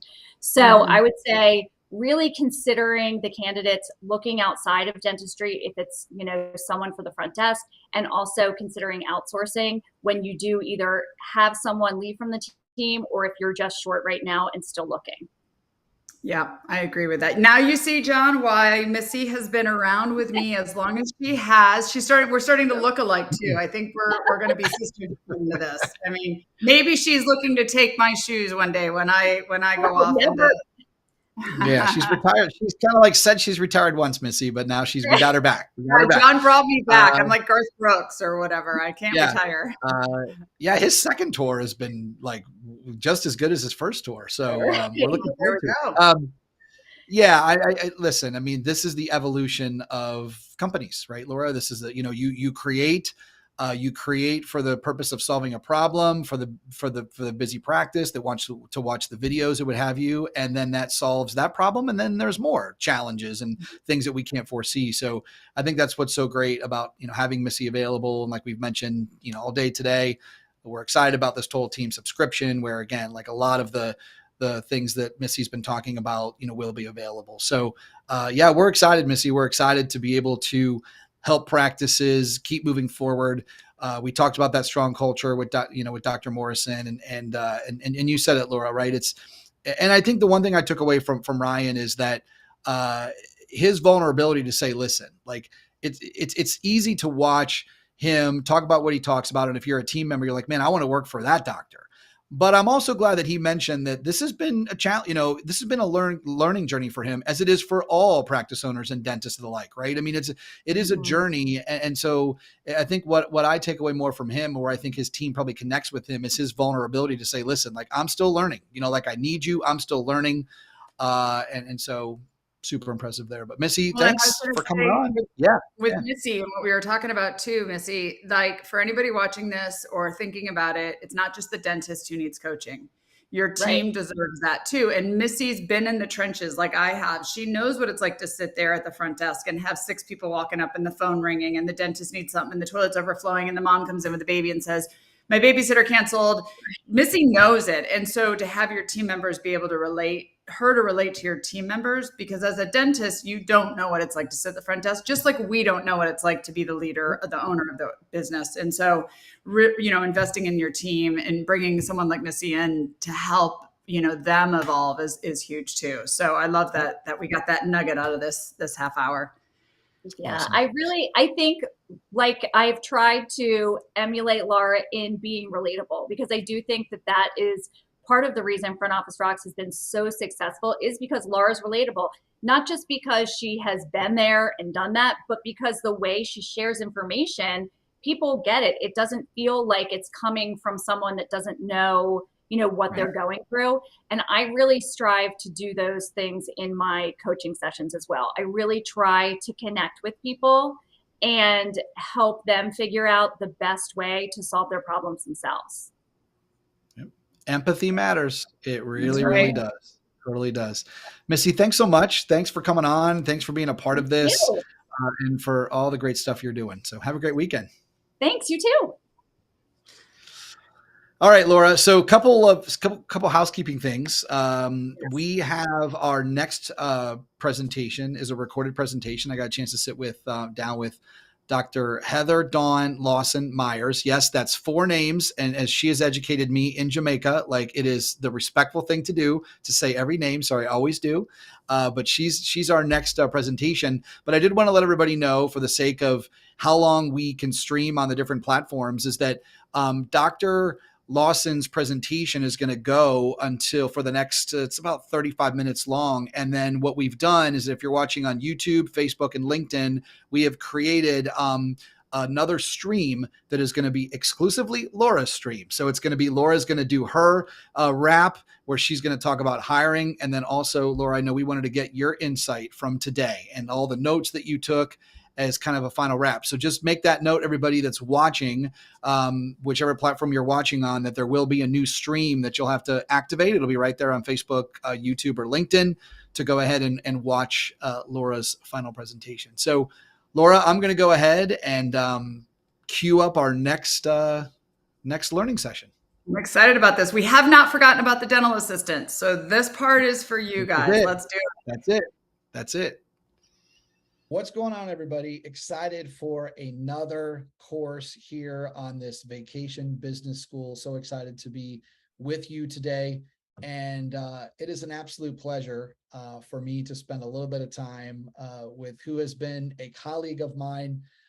She lives in the beautiful land of Jamaica, Dr. Heather Dawn Lawson Myers. And I like to say all four names because I have learned, as I have worked with her the last couple of years, the tradition of that, the importance of that. So she's going to share some great content around the dental assistant being the glue in the practice.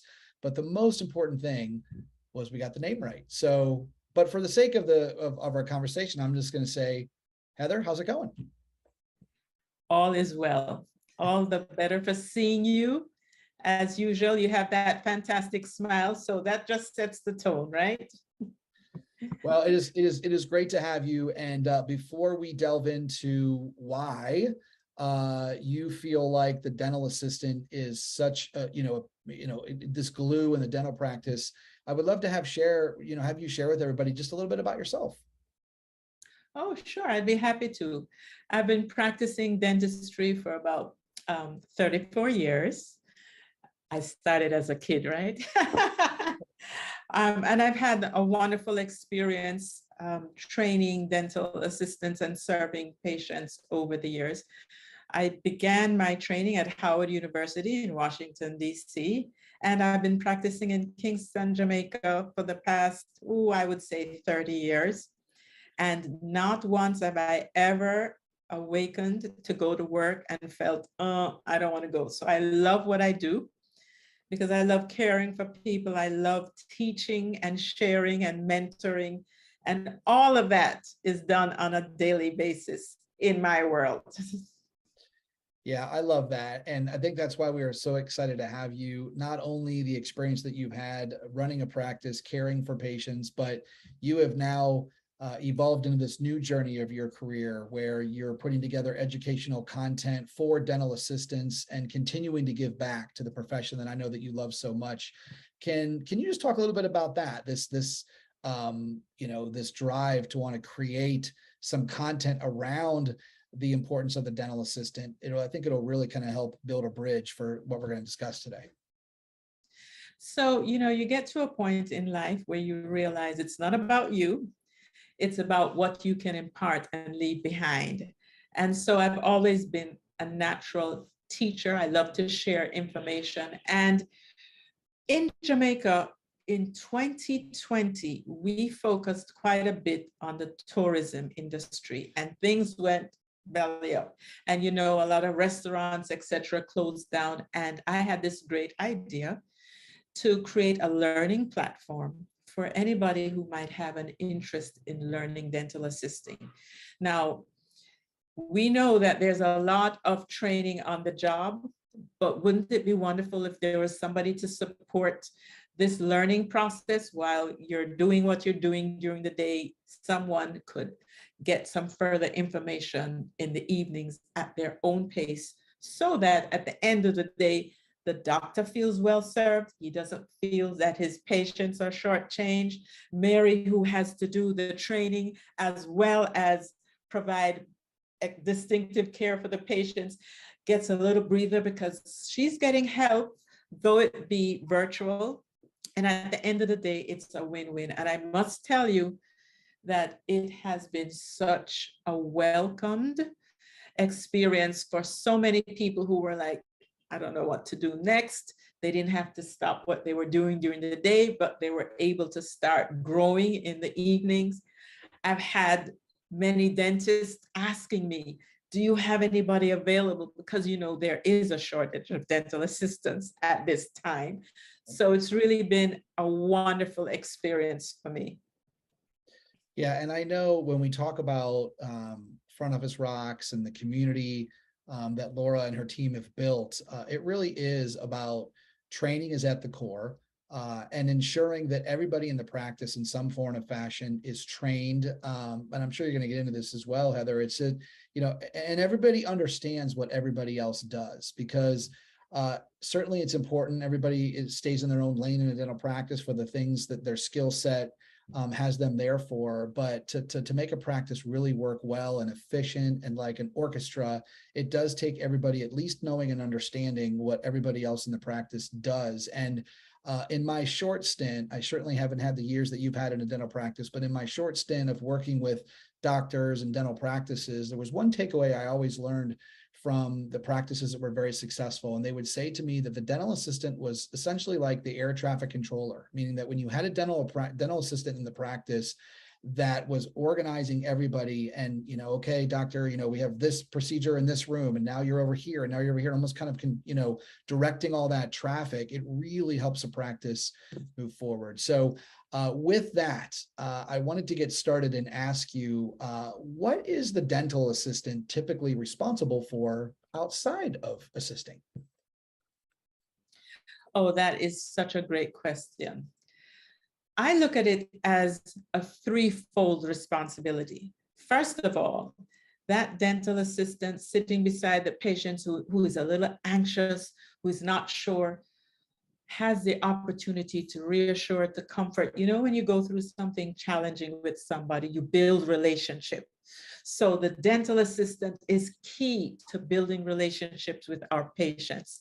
Secondly, it's not just about the person passing the instruments to me, but it is my extended hand, my extended mind as my dental assistant, who literally is anticipating before I start what I need, what the next steps are, who makes my life so much easier, therefore making me more productive. And thirdly, that dental assistant actually begins sharing about what the patient's needs are, what the next steps are in the clinical area. So by the time there's a transition to the front desk, the patient's wheels are turning. They're already anticipating, okay, this is what I need. So the tag team person at the front just now needs to explain how it can be done.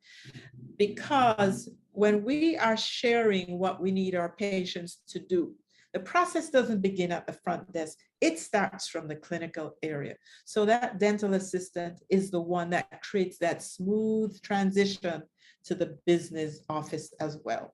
So those are the three main areas that I see dental assistants just doing so great in. So this morning, timely enough, I took both of my little ones to get their teeth cleaned.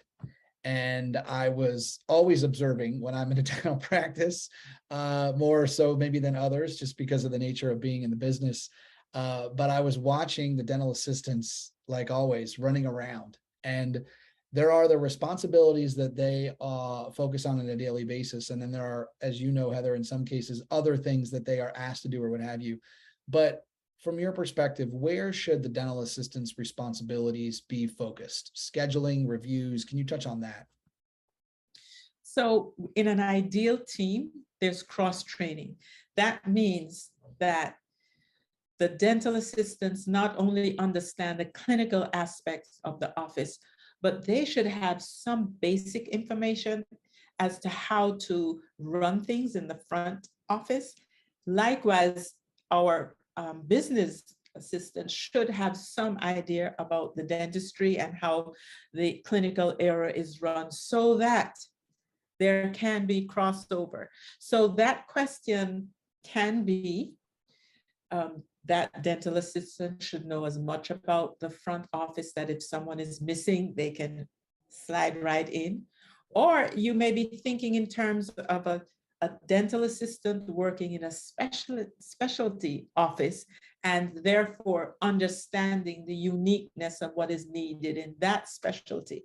So I say sky is the limit for dental assisting and what you expect the assistant to be able to do. You have to look at the individual and their strengths and play into those strengths. In my office, there is a young lady, she is the office clown. When we have kids coming in, we know, boom, she's the one who is going to meet them at the door, because sometimes they're so scared that by the time she's gotten them in the operatory, prepared them, and I come in, oh my gosh, Yes. my job is easy. So understanding people's strengths and allowing them. Are there some people who are more organized than others? Those persons may be responsible for inventory, and they may do a great job of ensuring that nothing is run out. So the team has to know each other well. And John C. Maxwell says, do not take a duck to Eagle School. That means knowing people's strengths and weaknesses. Don't push somebody beyond where they are capable of going. And in the same time, if you have an eagle, don't keep them stuck doing basic things when they have the potential and the desire to do so much more. So to answer that question, you really have to look at the individual. I love that. All right. So the next thing I want to talk about is the partnership between the dentist and the dental assistant. If we were to actually log the amount of minutes during a week, Heather, in a dental practice, where the dental assistant is having the conversation with the patient versus the dentist having the conversation with the patient. I can't say this for certain, but I have a feeling that the amount of minutes the dental assistant is talking to the patient is a lot more than the dentist. And not only that, but I'm envisioning a world where patient is in the chair, dental assistant's there, doctor's there. Doctor gets up to go to the other operatory, and after maybe presenting the treatment, and the first thing the patient says is look at the dental assistant, says, do you think I should do this? So can you talk about just the importance of that partnership between the dentist and the dental assistant? Absolutely. As a matter of fact, in some offices, the dental assistant will meet the patient in the waiting area, in the reception area, and escort them to the treatment room.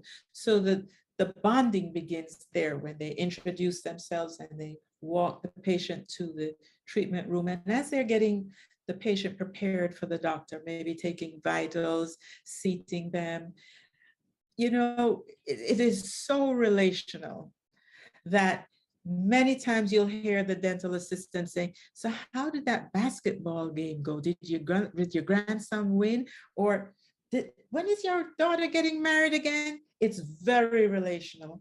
And that is so key to making people feel relaxed at home. And I'm not kidding myself.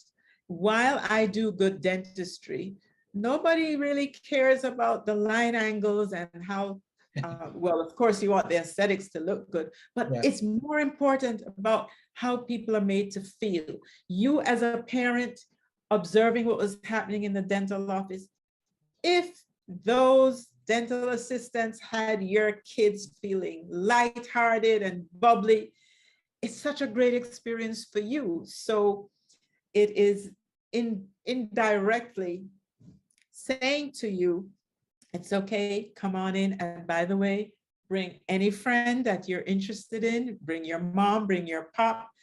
The truth is there are many times when we as dentists, we're sharing with our patients and they're listening. But sometimes, when you're anxious, you hear words, but it really sounds like wah, wah, wah, wah, wah. When I exit, the dental assistant is saying, what did she say? I didn't understand a word she said. Can you tell me what she was saying? And so now the dental assistant has the opportunity to share in a more relaxed environment. So I say the dental assistant is the glue. That person gets the patients relaxed. That person can allay any fears. That person they feel like They're the right hand in the dental office because they're often rubbing a shoulder and soothing. And it just allows me to go in as a dentist and do what I do, because I know that that rock star is doing what she needs to do to make the patient feel comfortable, relaxed, and ready to go. So that is such a great segue into this next thought, and that is that outside of clinical education, the dental assistants, like all of the clinicians in the practice are doing on a daily, weekly, monthly basis, and all of that, or what have you. What other training is important, is crucial? You know, hearing you share how important this communication is between the dental assistant and the patient, I think to myself, Heather, you know, a lot of hours, rightfully so, that is spent, you know, by the dentist, going to training, learning how to, you know, being a better communicator and things like that. Shouldn't that be the same for the dental assistant? So can you touch on that? Like, what are some additional training and education that is important for the dental assistant outside of what they have to do clinically? So again, that has to do with individual offices and their approach to dentistry. But in most progressive offices, every staff member stays on the grow. In today's world, in addition to going to continuing education courses, in addition to taking online courses, you can find podcasts, you can find webinars. There are so many ways that we can evolve and become. And while we're speaking about dental assistants, it's really for everybody in the dental office to stay on the grow. So we can look at understanding and improving our clinical skills, but we can also look at understanding and improving who we are, understanding ourselves, what our strengths and weaknesses are, and also understanding relational intelligence. Who are we working with? And, you know, what are their strengths? How can we overcome their challenges? And also, what do we need to do to hone in to ensure that we have the skills to share the wonderful products that our office provides, whether it's Invisalign or cosmetic dentistry or airway issues, TMJ? How can we package that so it doesn't sound salesy, but so that our patients feel, wow, you're offering all these services to us and you'll help us find ways to afford it and show us how we can be efficient with time to get it. These are all skills that everybody in the office needs, but particularly if dental assistants stay on that growth trajectory, everybody benefits. So there's no limit. There are courses that you can pay for. There are courses that you can get free. There are podcasts all over. I know that Front Desk Rocks offers a wonderful course on customer service because, you know, as I said before, how people are made to feel, that's what keeps them coming back. And yes, you have to have great dentistry, but people are relational. So sky is the limit as far as educating our dental assistants. Yeah, and I think it's interesting when you talk about Front Office Rocks and you, I think about the vision for Laura when she started this company and the training. Like I have heard her say so many times when she's presented that, and you said it earlier, it's the little things that the patient remembers when they leave the practice. They're more than likely not going to sit down that evening with friends and family and open their mouth and show, you know, hey, look at this great margin that was done on my teeth or what have you. But like you said, they are going to talk about how they felt connected to the dental assistant or connected to, you know, the team member up front that, you know, signed them out or was pleasant when they came in. So I'm glad that you mentioned that continuing education for the dental assistant outside the clinical piece of it. And I know that's been, you know, it's a big thing for Front Office Rocks over the years. So thanks for talking about that. All right. So we've talked about some of the communication piece, some of the training. Let's talk about the efficiency part of the dental assistant. We talked about the importance of them keeping things on on track in a busy dental practice. How about checklists? What are your thoughts and beliefs in regards to checklists for a dental assistant? Imperative. We can't remember everything. And if your dental office is anything like my dental office, it is perpetually busy. And so if you don't have little ways of organizing yourself, you do your setup. Do you have a quick check to make sure that everything you need is on the tray? Because the worst thing in the world is a patient standing there with their mouth open. And okay, just 1 minute, I have to run and get, no.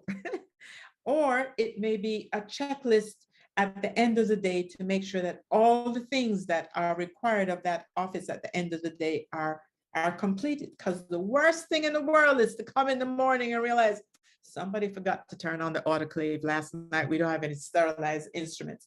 So everybody's checklist may not look the same, meaning some may choose to put them in their phone, some may have something written on paper. Whatever it is that you need to do to keep yourself organized, that's what I'm recommending. And guess what? The more organized you are, the more supportive you are to the team. The more supportive you are to the team and to the doctor, the more valuable you are to everyone. That's ultimately the win, right? Yep. All right. Well, we are framing out in a great way just how valuable the dental assistant is in the dental practice. And you're using the term glue, which I love. Now let's talk about getting these individuals into the practice, and more importantly, the hiring of a dental assistant. And what are some of the things that you look for when you are looking to hire a dental assistant? Okay, well, my online course is called Dental Assisting Made Easy, or DAME for short. And one of the first modules that I have is the art of the interview. This actually starts way before you physically walk into any building. It starts from your Facebook page, your IG feed, your TikTok, your LinkedIn, because guess what? Everybody ought to be a detective these days before you decide on anybody. I want to see who you are. What do you look like? What is your name at sexykitten.com or what? Because regardless of what you tell me, I need to be able to see who you are. Yep. How do you carry yourself? I tell people that if you're going for the interview, arrive early, not on time. Because if you're on time, you're late.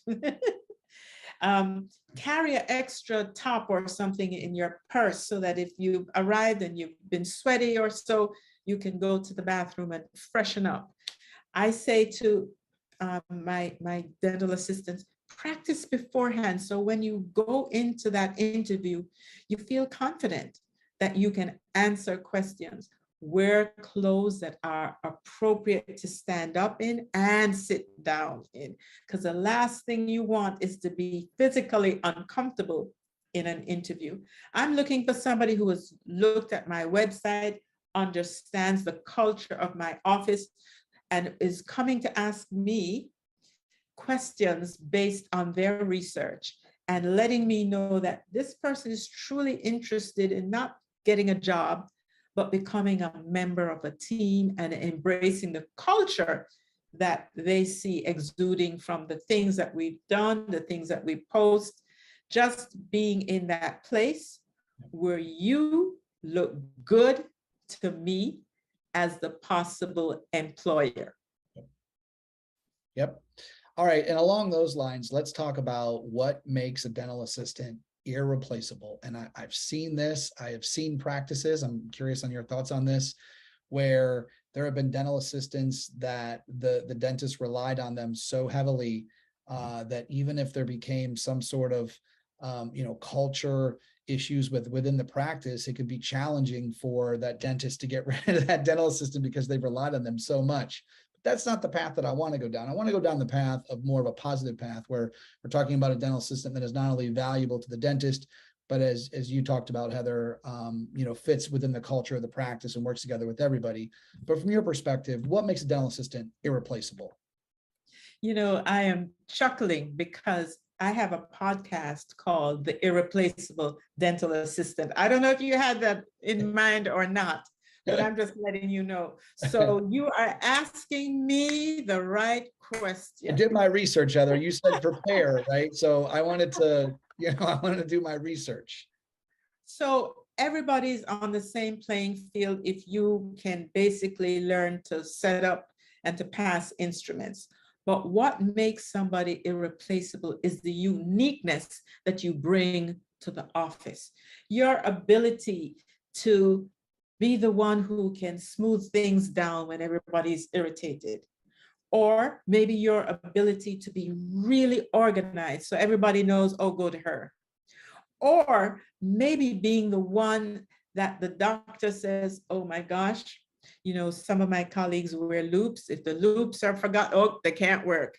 You should feel that if your doctor knows that you're not going to be there, that you're going to be missed. And that's the value added that you bring. Those are the soft skills, your ability to speak to a patient who is anxious and to get them to calm down. Your ability to be the clown so that when kids come in, everybody looks in your direction. Your uniqueness. And that comes from understanding who you are and what you bring to the table and being comfortable enough to be able to say, hey guys, this is something that I'd love to do. And a lot of times we tend to not realize our strengths because you see, when things come easy, you don't even think of the importance of it until everybody's looking around saying, whoa, how do you do that? And then you begin to say, well, I guess I have some skills. So it's really understanding who you are, really evaluating what's happening in an office and deciding how am I going to add value, and do it on a regular basis. Do it so that when you're missed because you've not been there for a day and you come back, people say, oh my God, I'm so glad you're back. Giving your full 100, John, that's how you can become irreplaceable. Yeah, that's awesome. All right. So in closing here, I want to talk to you a little bit about the communication within the dental practice, open discussion, and then I'm gonna present it like this. As I shared, I was actually at my kid's dentist today, and I think sometimes, Heather, that for those that work in a dental practice, it's your world, it's your lane. You can tend to forget that in that practice, based on the size of it, like how open it is and how there's people moving in and out, patients moving in and out, and how you can hear so many different things in the practice. And I think, I can't say this for certain, I'm curious from your perspective, that I think when you work in a practice every day for years on end, you can tend to forget about that, right? Because you're in your lane, you're doing your job. But when I was in the practice this morning, it just always reminds me when I go into a dental practice of just how open it is and how the conversations can be heard one operatory to the next. So I ask this because I wanted to get your thoughts on the dentist or anybody in the practice, dental assistants, that if something doesn't go right or there's stress, or which there can tend to be in a dental practice, how to communicate properly to make sure that you're not belittling them. You're not saying things that people can overhear. You're not those types of things. I walked into the practice this morning and there was a young child that was crying very heavily in the back. And my daughter, like, she was already nervous to go, but that was the very first thing that she heard. And she was like, am I going to be okay? And I was like, man, of all days for this child to be crying, it had to be when I was there with my daughter.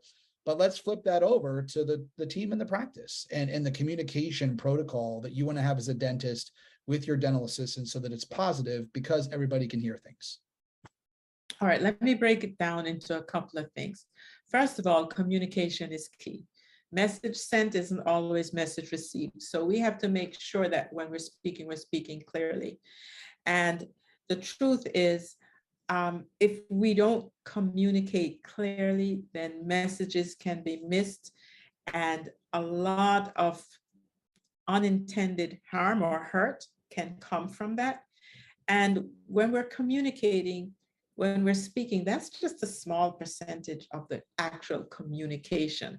Your body language, your volume, your tone, all of those things bundled together our communication signals, right? And so if a child enters an environment and they feel that somebody else in there is scared, their natural instinct is to be scared. You would hope that in an office like that, someone is tuned into the fact that this child is crying. We have another kid on the schedule. Let's do some damage control, because sometimes you really can't control a child crying. But if you know that another child is coming in, somebody may be that child whisperer, like I was sharing in my office, to go in and say, you know, just appeal to that child before they come in, so that whatever emotional, whatever is rising in them emotionally can be tempered. The other thing is how we speak to each other as colleagues can make a big difference. You know, and we have to recognize that as we evaluating ourselves and as we're evaluating each other, we have to ensure that at the end of the day, if something didn't go right, that we thrash it out and figure out how to do it better the next time. Sometimes in the middle of the stress, you're not even aware that your voice is elevated or your body language is saying something other than what you intended it to say. But if you have a cohesive team, somebody can come in and say, you know, as long as the team is working together, even if you don't get it right every day, if part of your culture is to support each other, is to help each other to stay on the grow, you can self-correct, you can auto-correct, you can hold your teammates accountable and continue to have discussions so that things can be improved. If it's a wide open office, a lot of offices like orthodontist office, there are no walls. Right. And so you have to also take into consideration patient confidentiality. I can't be talking loud about John Stamper's halitosis and somebody next door has to swing their head around. And so there's so many layers to communication in the dental office that as we stay on the grow, as we continue to educate ourselves, maybe that's something that the team may realize, you know, we're not so good at this. Let's see how we can hunker down and get some more knowledge as to how to handle these situations, or create a guidebook as to how we're going to handle these particular situations in our office. And, you know, a lot of it sometimes is trial and error, John. If you tried it this way and it doesn't work, let's wheel and come again. It's about awareness, right? When you really think about it, it's because you're always going to learn. There's going to be different circumstances. As you know, you spend more time in that practice sometimes than you do with your own family members. So there's a lot of that involved in it. So the awareness is crucial. I wish, and I think I might do this moving forward, if we could figure out a way to have like a little like ticker on the screen that every time you shared this really valuable nugget today, a little like mark would come up on the screen. I mean, I'm just thinking about this conversation and listening to you share your insight. I mean, you shared so many little nuggets that hopefully for everybody watching, you can use, you know, pick one or two of the things that Heather talked about today and apply that in your practice. And again, it's been an absolute pleasure, Heather, to have you. I love the fact that you are in this new stage of your career where you're giving back and educating people. And those of us at Front Office Rocks, we're really excited that you came on and joined us today. So thank you so much. Oh, John, it was my pleasure. Thank you so much. Next time we have to do this on my side of on my side of the globe. We'll be sipping margaritas by the seashore. How about that? Jamaica, next summer's Front Office Rocks Vacation Business School, direct from Jamaica. Let's do it. Let's do it. Right, well, thanks, Heather. Appreciate you. You're most welcome. God bless.